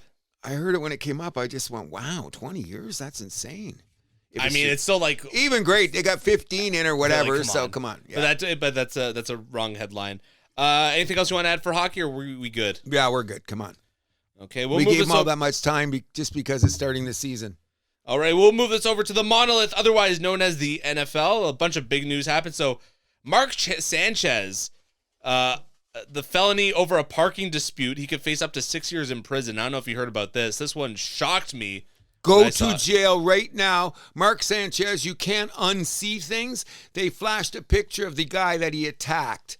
You go to jail, motherfucker. I don't care. Oh, he was drunk and disorderly. You almost killed the other guy. He almost killed you. Meanwhile, this guy was doing his job. 69-year-old man. You're a 38-year-old. Started attacking him. Yes. Guy, and he pepper sprayed him, and the guy still came back. No, man, you go to jail. First of all, they won't say it on Fox broadcast or wherever he's based. His career's done. You can't let this guy. You can't let this guy back on TV ever. This was the family of the victim here. They're suing Fox as well, because they're saying it was a work related trip. So I mean, the company does have some culpability there. Here's what's crazier. This happened in Indianapolis. Yes. Okay. Oh, by the way, who's the king of Indianapolis right now? McAfee. So when he came on this show, he didn't say everything, but Indianapolis has a small, like those cities, they have a small reputation, which I didn't know about some, shit going on in American cities. Yes.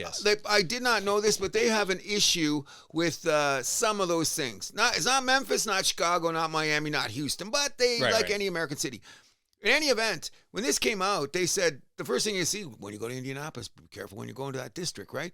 No. Mark Sanchez was ruthlessly wrong in this situation. You could have taken another man's life. This guy's scarred for life. He's going to need plastic surgery. Wow. 38-year-old ex-quarterback from the NFL attacking a 60-year-old man who is still working, and all he's doing is picking up recycling shit or something. That's his job in a van. Go down anyways. So I have as a matter of fact, I thought the butt fumble would be your pinnacle of stupidity, but now you've eclipsed that. No love for this guy. I hope I never see him on TV again. And you know what? No, he's gone. He's gone. Good. Another shocking piece of news here, not nearly as shocking though. Joe Flacco traded in division, in state, from Cleveland to Cincinnati. I laughed when I saw this, to be honest. Does that not reek of desperation? Of course it does. Okay, it shows also that Joe Burrow is nowhere near back. Okay, but here's the issue: is when does a division rivals trade quarterbacks within the same division? I think it's only happened once. Philadelphia traded. No. Are you saying like in season or any time? New England traded Bledsoe to Buffalo. Yeah, but Buffalo was so down the ladder. Still. That's odd. I forget. I think that was the other reference, but it's very, very rare. Of course. Extremely rare. And neither team is going to know. Cleveland, they're trying to hold on with their defense, which I don't know if they can because they don't generate enough offense, so to speak. Time to throw in Shedeur Sanders? No, his mime thing to the guys the other day was hilarious, even though that probably didn't play well in the boardrooms of the NFL people. But come on, what's the guy going to do? You're a third-string quarterback, and you still got cameras in your face every day. Like, can you even name 20 other backup quarterbacks? You know what I mean? Poor kid can't go around the block, and Dad's response at the press conference was amazing.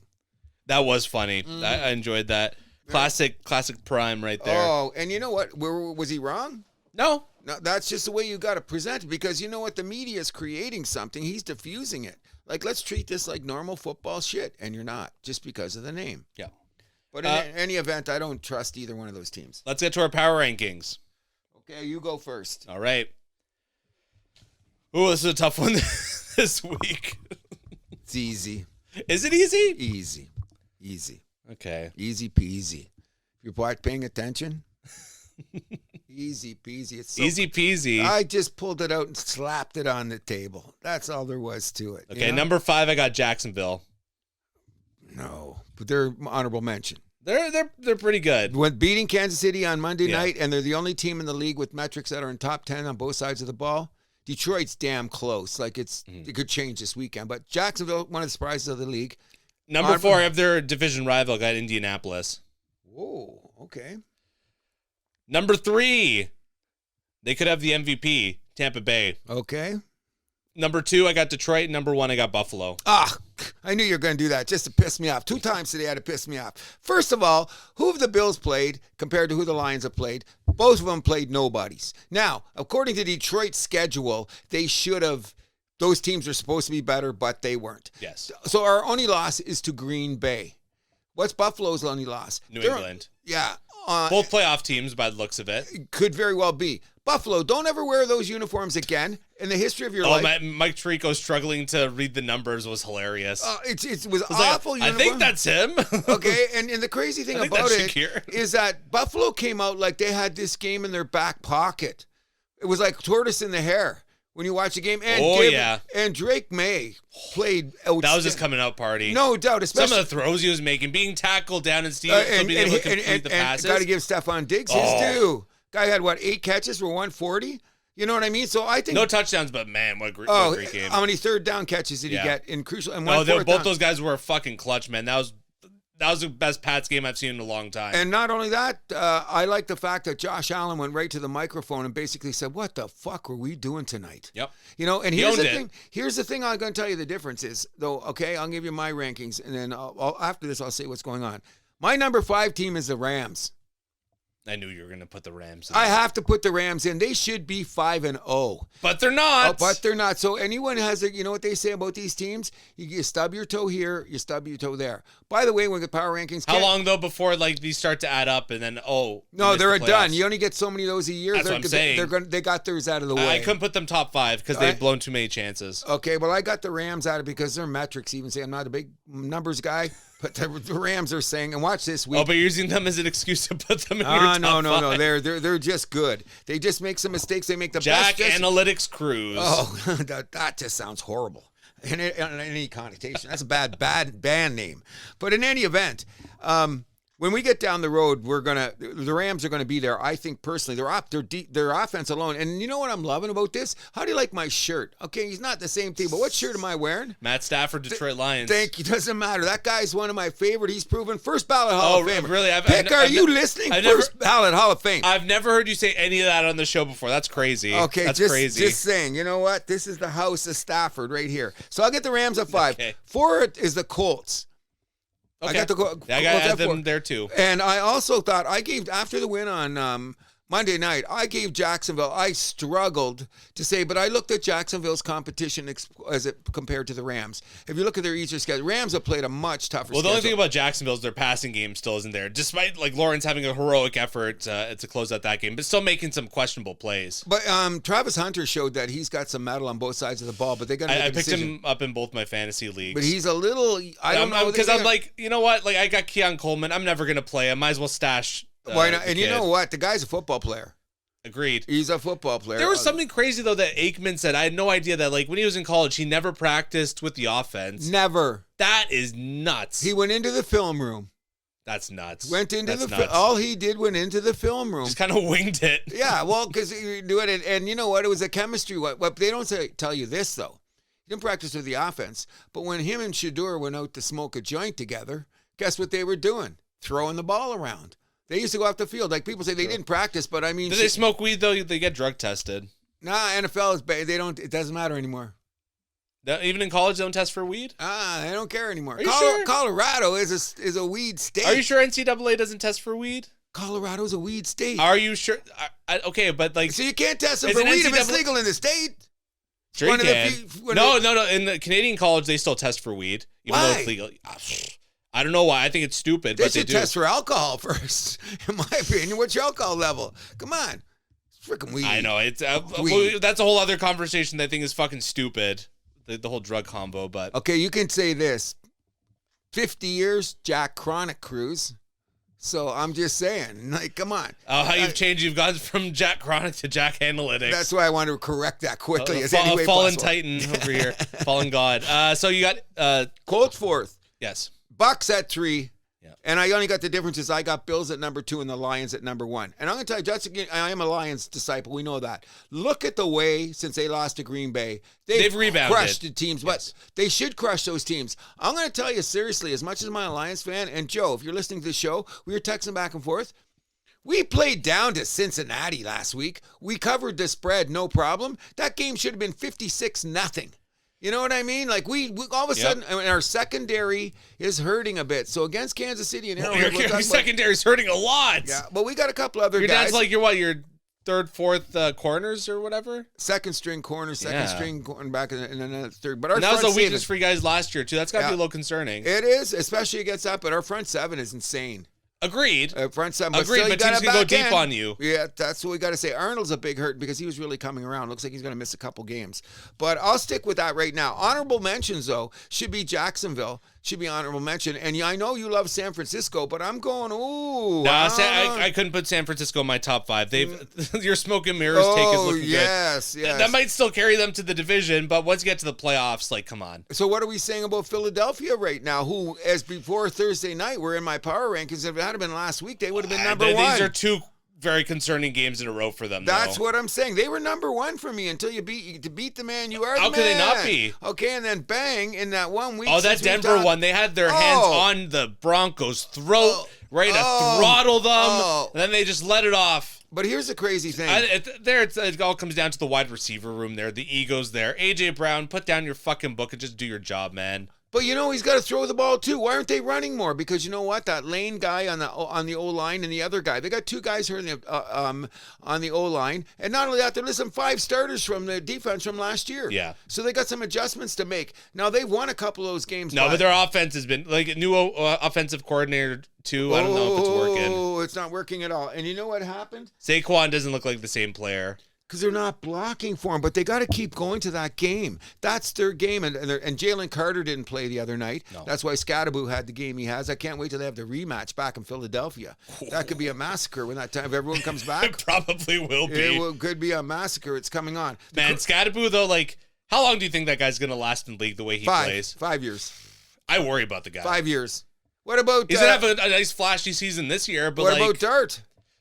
I'm Can't asking play the like same that. questions. Oh, you can't play like that. I love his Anakin Skywalker little like eye black thing that he wears. You know me, a Star Wars guy. We're concerned about safety here. The big concern is, did you see Dable when Dart went into that? Was fucking crazy. Okay, then right that's after the meetings, national the owners TV had a meeting about that too, which like good for them because like you can't have that like, hey, hurry it up here with the concussion protocol, like.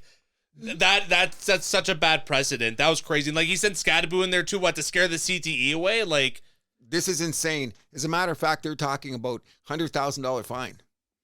As it should be. Like something should go on. No, here. that's such offside behavior there by Dable. I don't like that at all. That's desperation for my job shit on a man's brain. That's okay, but you gotta like compartmentalize that shit. Like when you're on the field, you gotta look out for your guys. He wasn't looking out for his guy there. I understand that you don't have any faith in Russell Wilson. Neither did the Giants faithful there. But like, come on. No, that was insane. And Russell Wilson's won a Super Bowl. He can't take 4 or 6 snaps. I'd almost rather have Jameis Winston in there. I don't know why Cleveland didn't go. I mean, Cincinnati didn't go after Jameis Winston instead of Joe Flacco. Maybe the Giants were asking for too much. I could see the Giants wanting him like for the locker room. I could see that. Because he's a big vibes guy. Like all of his teammates love Jameis Winston. Come on. There's no doubt about it. He's a great guy. But I'm just saying, aesthetically speaking, the way he throws the ball with Chase and Higgins made more sense to me to go, why didn't they go after that guy? Agreed. I wouldn't be surprised if the Giants were just asking for too much. Mm-hmm. And it was a weird trade anyway. But thinking of weird things, when you look at teams' records and what makes a team for a season and what makes them go up and down, I still don't understand how Arizona lost to Tennessee. Drop balls. No, not that. The guy going into the end zone for 2 weeks in a row drops the ball before going into the end zone. That's a big thing we got to discuss. These drop balls these last couple weeks, like, what the fuck, man? Like, especially, like, you see the guy in Indianapolis do it the week before, like, that should be fresh in your mind. Okay, so that should be fresh in your mind. Everyone's seen it in the NFL. Come on, we know that. Okay, so and you make the same mistake, it's ridiculous. There's 1,000 reasons why it should happen and 1,000 reasons why it shouldn't happen. There's 1,000 reasons why, a million reasons why it shouldn't have happened, and like there isn't even a reason why it happened. Okay, can I ask stupidity? You this? Or no, there's one, stupidity. Okay, I'll take that to the bank. Do you think social media has got anything to do with this? Just saying. I think ego's got, because Deshaun Jackson was doing this before social media. Okay, but now that we have social media, Deshaun Jackson did twice. You found out before social media. Okay, so what's his name? The guy that carried the ball, the brick Riat.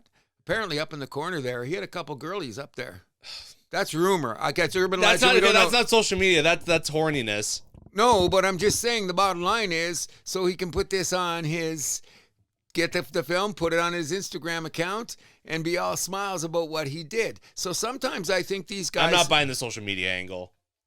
I'm not saying that. I'm asking you. You're in that world. I'm not. I'm not near... Ego's ego, man. Oh, I agree that it is. But, I mean, in this day and age, it's all about your branding. What can you do to get that like? What can you do to get that spotlight? And this is a ridiculous way to go about it because as a lot of people say, oh, you don't know how many touchdowns you're going to score in the NFL, so everyone's valuable. I get it.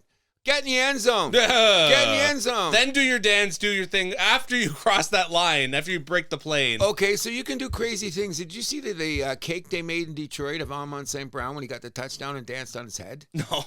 They made a cake in the limit of that. That's just crazy. But when Amon St. Brown got that touchdown, he was already in the end zone. Yes. And it was a pre-planned thing. I get it. But he was in the end zone, and which is surprising for Detroit because we had the classic Barry Sanders for years. How many touchdowns did he get? And what do you do when you get in the end zone? Hand it to the ref. That's parenting. I scored a bunch of touchdowns. I'll score a bunch more. His dad is the greatest on that. When you go in the end zone, act like you've been there before. You know what I mean? And Billy Sims was a lot like that when he was a younger player, and he was modeled after my boy, of all people. But it's a silly thing to be happening 2 weeks in a row. It's ridiculous. But it's frankly ridiculous. When you add that up in Arizona with the snap that bounced off Kyle Murray's face for a fumble, okay, that's 2. Then number 3. What was going on with that interception? Wasn't that the craziest I can't series remember you've ever seen in your life? I can't remember. Like, this is one of those things where I'm seeing crazy things. Every week I'm saying this. I'm watching football over 50 years. Man, I'm seeing shit. I'm going, whoa, what? These script makers in the NFL are really holding their own this week. Yeah. Genius is what they're doing. You know what I mean? You go, wait a second here. And when you see that sequence of play, like, technically, if you look at Arizona, they're this close to being a 5-0 team. Like, they lost one game on the field goal where they made the bad fumble there. Like, they're that close. Now, what does this do in the dressing room? Is you got to take a left or a right at this situation. Like, their metrics are good. Kyle Murray's still got to be a little bit more. I don't think that team's got good leadership. I think this is going to be like kind of a borderline on collapse moment for them. Okay, so the coach is, what's the coach's name? Oh, I'm forgetting his name, who did get fined. You can't rough up the guy after he did that. He knocked him in the chest, man. Twice. That's twice. So, and I on TV, so once you get down the field, bingo. I've seen people $100,000 fine. I've seen people like, who was it, like, kind of like be like, oh, that happens in football. It's like, no, man, you punched the guy in the chest. Like, well, if you knocked him on his heart and like sent him, like, give him a heart attack or something. This isn't 1978. Yeah. You know what I mean? Or even 1988. You know what I mean? Coach, you should see Woody Hayes. Go back and look at Woody Hayes' best sideline thing. He was a classic coach for Ohio State. Bobby Knight. Yep. Okay, you know, you just can't do that. You know, especially you this day and do age. That. No, you violated another human being. So we can't tolerate that. I'm just saying it's a sad because I had Arizona as my sneaky team in the preview. Like, they could do something this year. And now that they've blown this games, and there's only so many games, like everyone says, oh, it's early in the season. No, you only have so many kicks at the can in the NFL. This isn't an 82-game season or 162. No, and so it's just been crazy. What's really crazy is the NFL screams for parity. Whoo, what do we got this year? This is the first time in a long time we haven't had a team's already undefeated and every team's won a game. I don't When's even know. the last time Is there even going to be a week 14-win team this season? No, I said that at the Yeah. start of the year. I said 13 wins is number one? I would say that, and I thought it would be Baltimore. That's gone out the window. So I said this: Detroit could win the division. With John 11 Harbaugh games. might lose his job at the end of the season. You can't. He can't? Half of their salary cap is an injured reserve. They Think keep finding ways about to. Whatever, because San Francisco seemed to have jumped over it. No, not half their salary cap is on frickin' injured reserve, but they've got. I know Harbaugh just finds ways to blow games, though. I find 17 games in the fourth quarter over the last 10 years. No coach can touch him. No coach can touch him. I don't. It's bad luck. What it is, you don't know how to finish the game, whatever the case may be. But when you look around the league, if I was a Ravens fan, I'd be clamoring for him to be fired.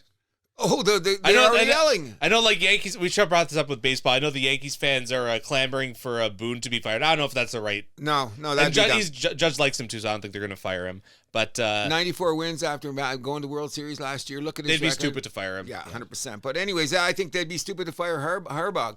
That's an interesting stat when I heard it. I wouldn't keep him around. Half your salary cap is on injured reserve. But they're finding ways to blow it before these guys were getting injured. No, what too. shouldn't happen is you shouldn't let a team like Houston come in who's struggling on offense and score 40-some points. You got to find a way to tighten this up. I think Henry's on the decline too. I don't know if he's on the decline. They've got a couple injuries on the O-line too. He's becoming a fumble machine. Nah, that's a couple R.I.P. games. Ravens. They're going to be on it. The bell is tolled for your season. When you go around the league right now and you think of the AFC North to start the season, they were supposed to be the powerhouse division with Cleveland going to be threatening because of their defense.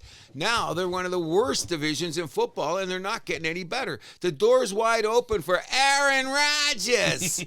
The door is wide open for Aaron Rodgers. I never expected things to come together so well for the Steelers, but it's right there in front of them now. All they have to do is not choke. That's it. If they went 500 for the rest of the year, that division's theirs. The division is going to be there. And you know what? If you check the Vegas has still got the odds of Baltimore winning that division. Like, what is this? The Wizard of Oz? Who's behind the curtain? Like, what are you watching? Am I missing something here? People are probably still betting on the Ravens, I guess. It goes where the money goes, right? The Rams are playing the Ravens this week. Are you taking the point spread? What's the spread? I don't know. We'll look it up in a minute, but I'm taking... Yeah, we'll do our picks. This is going to be Stafford's, like, another 1,000-yard game. You know what I mean? Mm-hmm. And Devontae Adams is getting better every game. Agreed. He missed a couple of those hard. Got to get used to that Stafford fastball, guys. But it's really, and you look around the division, okay? The Colts have to be the surprise team in the league, and this Tyler Warren guy, Jacksonville's becoming that team too with their magic. But you know their what? defense and their run game, man. Indiana Jones and this Warren guy, yeah, they find him all over the place. It almost looks like an earlier version of Kelsey and Mahomes when you look how he gets to the open spot. But they got Jonathan Taylor in the backfield. He's good, and they've always had a good old line. They just didn't have a quarterback. And they've always had a solid defense, but as according to McAfee, who's Mr. Indianapolis, he said the couple guys that they brought in and knowing what they had on offense, that the culture change, he feels the culture change in the building. I said, winning does that every time, doesn't it? Come on. So, but Indianapolis has to be one of the biggest surprises in the league. Like, they're the front runner. Oh, they are the biggest surprise. But look at them and Jacksonville are both 4-1. 4-1 in the same division. When they have their first game of the year, shouldn't that be like a marquee game? Should be. That's what I'm thinking of already. So you take just a quick look. Whatever we predicted in that division, like we were all saying Houston they're not out of it at 2-3. They're not going to go there. If you go to the NFC North or AFC North, we're completely okay. Whatever you're going to think is going on there. AFC West is going to be the dogfight of dogfights because I think they're going to have multiple wildcard teams from that division. They will too, but then there's a little things that happen. I'm always bragging about how you build a team from O-line out. All of a sudden, Ebert's, two of his guys are sitting, including Joe Alt, and the third guy's playing with an injury. You see how they got bum rushed last week a couple times? Well, going with offensive protection, though, like New England, they don't have the strongest O-line, but it looks like they're back on track to be a playoff team. But their scheme is great. Like, it doesn't matter. They're totally schemed out. They're not like, they don't have like a Sewell or guys like that. Their scheme is very good. They played it well against Buffalo because Buffalo's a suspect against the run. And they're back end. They've given up yards. That's the difference. Detroit's given up some yards too, but our front seven's insane. That's going to make a difference. And then you finally look, what division didn't I talk about for a second? Every team in the AFC that you looked at thought was going to be on the top. You look at the division top. Doesn't look like it was going to be when we started the season. Yeah, I mean, just besides Buffalo. Besides Buffalo. But outside of that, and Buffalo's still got some games to play. Miami's dead. They're going to win that division, though. Yes, Come on. They should. With Even as a New England guy, I know. But they're still going to. New England's going to chase a playoff. I think they're, like I said, they're going to be a wild card team this year. Good for you, and I'm not going to bet against it. But look at how quickly things change in the NFL. Coming out of the gate, let's go back a couple weeks ago. Already Green Bay was going to go undefeated. They beat Detroit the first game of the year, and what's Detroit going to do with all these new coordinators? Well, then that tie, that could cost them the division spot. Right there, okay? So when you think and it could cost Dallas a playoff spot, too, at the same time. I'm not calling Minnesota a playoff team either, like I said, because they're coming back, okay? I had them missing. Okay, you go there. Now, suddenly, in the NFC East, Philadelphia is not the juggernaut that we thought they were going to be, even though they cleaned Washington it up. could sneak back in there. Washington, and I hate to say it. Dallas? Don't count. Dallas can score points. You know that defense, though. After 5 games, if they bend but don't break. They've been bending or break. They're not the worst in the league. I hope Dallas loses every game for the rest of the year, as far as I'm concerned. But right now, after 5 games, who are the 1 and 2 picks for MVP? It's got to be Baker and Dak. Baker and Dak. You look at the numbers. They're the guys there. So Dallas, you can't say. NFC West. Whoa, it's turned into the San Francisco at 4-1, which we didn't expect. Seattle's for real. Seattle's there, yep. The Rams, it should be 5-0. Arizona should be 5-0. That's a dogfight. I think 10 games. You know what I think about Arizona? 10 games win that division now? Very possible. Okay. Very possible. 11 guarantees it, maybe. Okay, as I say, any team wins 11 games going to win their division this year, and that's why I say Tampa Bay with their home record and we've come by. They've got the NFC South. We're running a little long here. Okay. One last thing I want to mention. So obviously a lot of upsets, obviously, but have you heard? This is not really NFL, but Bill Belichick on the ropes with the UNC. You hear about this? Discussing buyout options. But did you hear the disclaimer came yesterday? They both had a joint announcement. We are committed to the cause. I was yesterday. Doesn't that make you a little suspicious? No, I just think that because he's Bill Belichick and he's got a girlfriend that's the same age as his grandchildren, that people are starting to cackle about what's going on. All of a sudden, there's some murmurs about some assistant coaches. Oh, yeah, they canceled the docuseries. But there's some murmurs about some assistant coaches saying there's one of them saying, like, what we did to these kids last week is, like, fucked up or something. He's treating them like men. He's treating them like men and they're still kids. That's one of the things, but that's an adjustment will be made because if you're going to change the culture, I don't know. There's also, like his urban legend shit's coming out there his whole too. grudge with the Patriots is come on, like Drake May has a great game. UNC alum, they don't post anything about him after that game. That was brutal. That was brutal. And something says New England reporters are not allowed to come into the building, but then they're not even allowed to mention the Patriots apparently in the building. They were denied. That was denied by their PR staff, which what are they going to say? Because we want to kill freedom of speech. Bill Belichick, okay. But they put that flame out. But I feel sorry for Bill. Like what he's doing. Sorry for him? Yeah, because look what happened when Dion went to Colorado. It took him a couple years to pull it together. This is there. They still got 70 players. Are they going to put the money? I don't know. Some of this is his own doing. I can't feel that bad. No talent. No talent on the team yet, but he's got 70 guys kicking around. I know you came in here with you're like, my dick's hard. I'm going to do it my way. Oh, wait. Oh, what? This is college. Takes more than 1 year. And if you bail out on this, you're nuts. So the payout alone, you get 3 players in the transfer portal. Come on. You don't know what's going on. I just think it's too soon. I don't know. If it was a level of another coach doing this, I don't think we'd hear a word. We're hearing it's because it's Bill Belichick. Well, of course. That's part of it, 100%. And every other coach has taken a couple years to build a program in college. Check them all, including Vanderbilt, who spent some money. You got to give him the same break as every other coach, but you can't. Well, happiness is what? Expectations minus reality? Happiness is called W's. And there's not enough. Not enough. And I think he raised the expectations a little bit too high. Media did. If you talk to the Italian guy that's his general manager, he said didn't expect nothing this year. Now, there's a lot of leaks coming out about this, that, and the other thing, like you said. But, hey, it's only the first year. I know. So. It sounds like he's ruffling some feathers at UNC. Okay, before we go really quickly. Point spreads. Okay, really going. Any other games last week surprise you? I don't think we have time to get into that. Okay. Points against the spread, or picks against the spread. So, first of all, another game this one's in England again, right? Denver at the Jets, technically. Denver favored by 6.5. I think they run away with it. I do, too.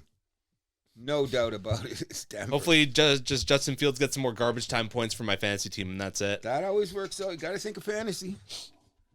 Arizona. Seattle at Jacksonville. Seattle's favored by 1.5 on the road. I'm taking the home dog. Give me Jacksonville. I got to take them too. Like you can't, after the Jags, like their biggest test of the year, Monday night national TV. Yep. But you know what they say: Monday night winner, Sunday afternoon loser.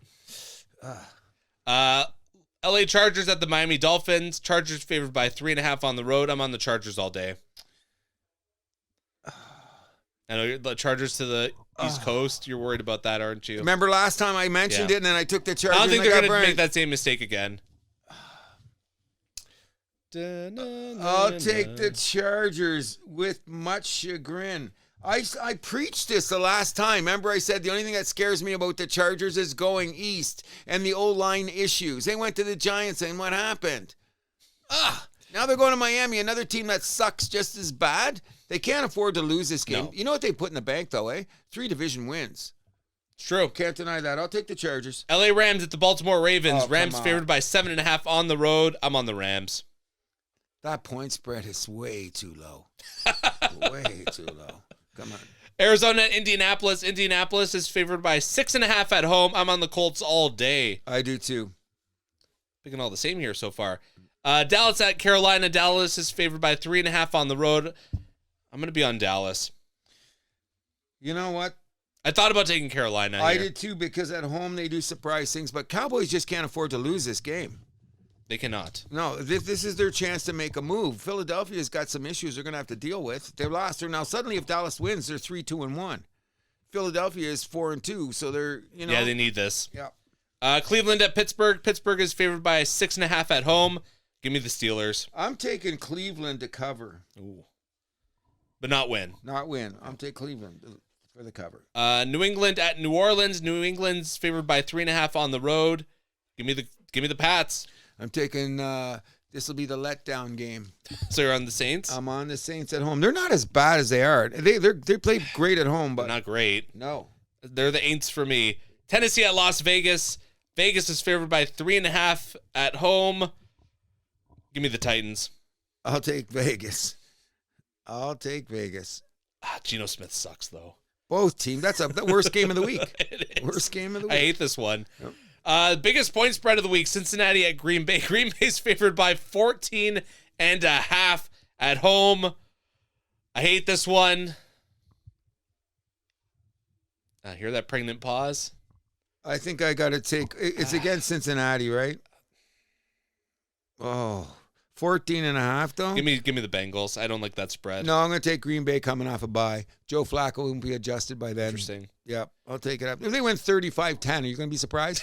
I wouldn't be that surprised. Or 35-17? You know what I mean? But we were talking about Brady. Good call yesterday. We're talking about this game. We're going, what if it's 35-21 or 35-17? It feels like it could be a little bit of a trap, that spread. That's why. And Joe Flacco throws a bomb. Garbage time. Yeah, a touchdown. All of a sudden they win 35-24. Oh, gee, guess what? But I'll take Green Bay. San Francisco at Tampa Bay. Tampa Bay is favored by 3.5. Give me the Bucks. And Mac Jones is a little bit banged up. I'm expecting Tampa Bay to win more than that. I was surprised that because they're 4-1. Huge game. Division leaders. Yep. Could be one of the better games. But Baker's been playing out of his mind. And Ibuka. This kid. Yeah, he's the real deal. Rookie of the year all over him. Offensive rookie of the year, yep. Detroit at Kansas City. This one might be the match of the week. Kansas City is favored by 2.5 at home. Sorry, Cruz. Give me the Chiefs. Come on. You don't have to ask me. You're taking the Lions? All day. We beat them last time we went in there. Buffalo at Atlanta. Buffalo's favored by 4.5 on the road. I'm still on the Bills. I think they're going to come out huge after that loss last week. And they're great against NFC teams. Do you see their record in the last 3 years? That's the main reason I'm taking them, because Atlanta's something about them. I don't think that they're done yet. Their D is too good, but they're out in the field too long. Yeah. That's the problem. And last but not least, we got 2 Monday night games. Last one, Chicago at Washington. Washington favored by 4.5. Give me the Commanders. All day. All day. All right. Last week, I won 7-6 based on my... Basically, it came down to the last 2 primetime games. I said New England. I said Jacksonville. The thing, I'm up 3-1 in our series. I think that Vegas won 70% of the bets last week or something like that. A lot of upsets. Oh, it was crazy. Like you just start like already this week. You got to start be wondering. you take a pause after what happened on Thursday night. You know what I mean? It's going to be a crazy year, people. And some of the plays that we've seen. Either way, we'll do a quick little report on Toronto FC and the Argos, our redheaded stepchildren, to speak this year. TFC Bye-bye. lost 2-0 at LAFC. Bye-bye. They have Orlando to close out the season next week. Then they'll be let out of their misery. Bye-bye. Argos lost, was it 27-19 last night at Saskatchewan. Calgary next week in Calgary to close out the season. They don't play the final week on the bye week. Thank God. Let out of their misery a little bit early, I suppose. Thank you. Bye-bye. Bye-bye. Anything to add? Just that I can't believe, since we're going to talk about things, well, it's the national team again, but talking about soccer, we couldn't beat Australia last night in a friendly. It's a friendly. But we were all over. We're down some guys, though, too. Yeah, we couldn't score. Like, we had what? Australia, though, they're a good team. They're like in the World Cup every time. If you look at the if you looked at the box score, you'd say Canada won. Mm-hmm. Just looking at the box score, it was just one, wow, what happened here? It happens sometimes. Yep. We'll move us on to the WNBA finals, where we have a dynasty. Las Vegas, their third championship in the last 4 years, led by Coach Becky Harmon. And, of course, A'ja Wilson, the MVP, the playoff MVP, just dominated that series, a sweep against the Phoenix Mercury. I say definitely a dynasty. And you know what's really amazing? Let's go back and look at the mid-season of this WNBA season. What was the number one question? What's wrong with Vegas? Yeah, they were a 500 team for most of the season. Yeah, Then they just went off to, the final 16 or so games? Yeah, won 14 of 16 to go take it home. No, the final 16 they won. Was it all 16 yeah, they won? won 16 straight. They were on an incredible roll, an incredible team. It's not just A'ja Wilson. What's that other tall girl beside her and that girl with the crazy hair? They bang. And it's really a coincidence because they got the toughest freaking run from Indiana, who didn't have two of their bigger players, or at least personalities, but definitely the players. I think it was very interesting, though. One of the things that come up, because Minnesota is going to be mad forever. But did you see this is 2 seasons in a row where things just went horribly for them down the stretch. Okay, so last year because of horrible calls in the finals, and this year they were just too banged up in the semis. Well, the way that it went down, did you see Collier's press conference? We discussed it last week. Okay, so now that we're talking about it this week, and it's been validated by Caitlin Clark, A'ja Wilson, what's her name? Kelsey Plum. Just a bag load of them have come out and said, yeah, we got an issue. Now, I'm trying to look up the commissioner's name. I think she's on borrowed time. Yeah. She should be. Yeah, and her remark, that stupid remark we mentioned last week about Caitlin Clark, which has now been ridiculed from here to hell. Oh, that's going to be on our worst stuff list at the end of the year. Oh, no doubt about it. But here's also, you got a commissioner that's not sounding as aware as they should be. You got a CBA coming up. Everyone wanting more money. Your ratings are in flux due to the fact that things didn't go the way that you thought they were. Yeah. This is probably going to be the most interesting offseason in the history of the WNBA. Very well could be. You know what I mean? Keep an eye on that, for Definitely keep an eye on it. And I'm cheering for the girls in this respect. Someone would show your books, because the NBA covers it up with, remember we were talking about, we should say creative accounting, maybe the name of the show. Well, they're never going to make those numbers public. That's the problem. So we won't. Well, they don't have to. They're not public. Exactly. Yeah. But so along the way here, let's start. I hope they start with that $100,000 minimum or $200,000. Salaries? But yeah, that's how, like that. If they get that, they should be happy, because that'd be a huge gain in the history of this league. So I think it's got to go there somewhere along the line. Now, nobody's releasing the ratings for the NBA finals, which WNBA finals, because another thing where we could talk about a scheduling. They probably weren't that high. The scheduling, too, what they put them up against. One of the games was at 2 o'clock during the NFL Sunday, season. Yeah. Ah, come on. The other one, unfortunately, went up against 2 huge baseball games, on elimination games. I don't know if there's a right answer for that, though. I don't just the either. timing. I don't know. Maybe shift the season. I don't know. It's just maybe move it back. They're done just as football season starting. Yeah. I might be a better call. I'm not sure. Because you're competing with NFL and baseball playoffs. Oh, there you go. And the issue there is We've been hearing it for the last 2 years. It's all about the ratings, fans being drawn there and stuff, because you had some marquee players that were bringing it to the table. I think it could be bigger next year, because I think if Angel Reese gets a couple players to play with her stock's going to go up in the league, the way that she plays. I could be wrong. Bottom line is, I think it's going to be the most interesting season in the WNBA, because there's too many question marks about the product on the floor with the refereeing and what the girls are deserving and what the ratings are really saying. And you put the period on the sentence. We'll never see the books. Yep. Anything else to add? No, thanks. Okay. We'll move this over to one of our favorites here at the House That Happens. Formula One. We had the Singapore Grand Prix. George Russell, my least favorite driver, I know, won I it. thought about that. Max and Lando complete the podium. But bro, McLaren, what the fuck's going on? It's like, congratulations. Okay, but they won the constructors. So what? They might blow the driver's championship, or at least blow their number one driver's chance at the championship. This is getting weird, man. Well, if they can't figure out who your number one driver is, and one guy takes a risk at the wrong time, bad pit stops.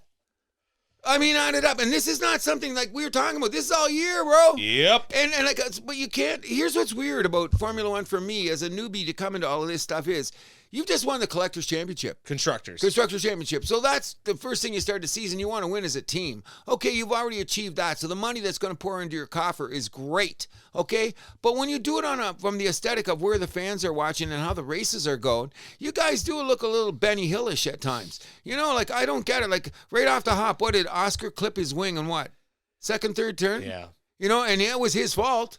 And he clipped Max more than he clipped his own guy, but his own guy had to get out of the way so it wouldn't be a complete catastrophe. Because if they don't make those moves, all three cars are wiped out. Sure. Right in the first corner. And that's insane. What if he had done that? Which I'm glad he didn't, because I got my boy Max going in there. And Max didn't do anything wrong, and he's usually the aggressor. Yeah. In that situation. I thought it was very interesting in that the more I watched this, the what would you call it? The management of tires is so insane in this game. But the track conditions that were from the beginning of the race to the end of the race fluctuated in such a weird way. You know it's a what I mean? street circuit, so it's always going to be a little bit weird like that, right? Yeah, and I'm one of the things that you always bring up, which I didn't like. There wasn't enough places to pass. So, yeah, I'm not a big fan of the Singapore track. No, I probably won't. But we got some good ones coming up, which is going to be a lot of fun. Yes, we're going to get those for sure. But the bottom line was, like, is that like when they have the Molson Indian here, there's certain parts of the track that are closer to the lake that are away from it? Is that the conditions of the road are different? Well, I think also with the Toronto Indy, it's like different. You're moving from concrete to pavement. Well, at least that track's all the same. Yeah. Like the surface is pretty well all the same. So they speak, but why was there wet spots in some part of the tracks and some not? You know what I mean? If it's supposed to be the same surface. Now, they also say where it is elevated-wise and the way the wind blows. Sure. Like, they were talking algebra. Once again, I'm watching F1 and I'm saying, hey, Milani, where are you? Can you give me this algebra equation the guy just said? And if you know about it, it must be very informative. Like when they talk about the actual metrics, weather, tire combined, wow, what a science. Blows me away. I'm going, you can do what? Where? Why? But I was very caught off guard about the condition of the track from one part of it to the other. You know what I mean? Like I thought, like usually the other tracks, we got the rain, then it goes away and the track stays steady, but it didn't seem to be that way in Singapore, which is probably because they say where it is. I don't know. I'm not no scientist. But it was, to me, it was pedestrian. The race got pedestrian. Yeah. After about 33, 34 laps. Now, this kid on Mercedes, Antonelli, he's going to be a great driver. He don't give a shit. The other guy that's going to take over from Sonoda, that won, the second Red Bull guy. Hadjar. He going to be good. He's going to be on that team next year. Yeah, like Hadjar. Because the way they race during the race, because there's always the races within the race going on. And both of those guys said to me, and Carlos Sainz did his best again to make a little run at things, but at least it was in the points this time. That's right, I'm saying. But so there's a lot of good drivers under a lot of conditions that make it interesting, but McLaren's just making this the clown show of the year. As a champion. When do you ever hear of a champion being a clown show? 2 years in a row, too. 2 years in a row. Anyways, good luck to them. I just hope Max sneaks up and takes it, the driver's title. Next weekend, we'll have the U.S. Grand Prix. Vegas, Mexico, right? Texas. Oh, yeah, the Texas one. Then Mexico the week after that. Brazil 2 weeks after that. And then Vegas is going to be November 22nd. Qatar November 30th. And Abu Dhabi to close out the season December 7th. But those 4 races coming up all like, they're all great tracks. I'm not a big fan of Mexico. It's another street circuit, so not too much spots. But like, I like the U.S. Brazil, I love too. Oh yeah. Vegas for a street circuit, I think has been pretty good. I just hate the timing of the race. Why night? Yeah, just like I'll watch it the next morning. Okay, I'll probably be up. In most cases. But you know what Vegas is? It's all Vegas race. Of course. Everything about it is Vegas, which is kind of cool. Which, you know what? And all those tracks favor Max. Sure. You know what? When you're talking about the driving speed. All tracks he's won at before. Exactly. But Mr. George Russell, he had something kind of to prove this year. His car's been okay and he couldn't got it. But once he got the pace. Yeah. I know you don't like Mercedes him. has been like that this year. A couple of the races they've been there. Yeah. I don't know why you don't like the guy, but I can see why. Anything else you want to add for F1? No, but keep your eyes on it. It's going to be interesting from a driver's point of view. Yes, it is. And that'll take us to our closing. No trivia today. Cruz, what event are you looking forward to the most this week? Oh, the opening of the ALCS. Yeah. Let's go, Blue Jays. Yankees lose. Yankees lose. You know what? Can I just say one thing? Because we had some pre-production issues this week due to timing or whatever. Look at the concise level with which we can do it. We can do it sometimes. Yes, we can. You know what I'm just saying? Anyways, like I said at the beginning of the show, we just want to emphasize even more. It's that time of the year where we call Thanksgiving. Want to shout out to your family. Hope you have a great Thanksgiving. I know you're going to do the same to me. And everybody out there, you know, as crazy as the world is again today, we're going to say it every show, learn to love each other. But what's even more important is like, listen, we're all not Jeff Bezos. We're not Elon Musks. We are just salt of the earth people. Be very thankful for your lot in life and enjoy it a little bit more. Yes, sir. And happy Thanksgiving to you and to the rest of the Cruz clan, as it were. Thank you very much. We appreciate it immensely. Everybody have a great time, but please be safe. Absolutely. Please be safe. You know what I mean? Anything else you want to bring to the table? That's just about it. Go Leafs, go Jays, go Pats. Go Habs! Eh. Go Habs! Anyway, good show, buddy. Yeah. You put it together well this week. Got to say, the anchor of this is Mr. Milani. Keep bringing up the clips. I'm getting cracks from people that don't even say it. People have liked. I don't even know these people, which is a good thing because we're taking it down the road. Yes, sir. My name is Andrew Milani. Hi, my name is Cruz, and what do? We keep the vibe alive. Do you have a question? We'll answer it on the air. Send it to thehousethathappens@gmail.com. You can find us on Podbean, Spotify, YouTube, Amazon Music, iHeart Radio, Player FM, Podchaser, Boomplay, and SoundCloud. You can follow us on Facebook, Instagram, and TikTok at The House That Happens, and on X at House Happens.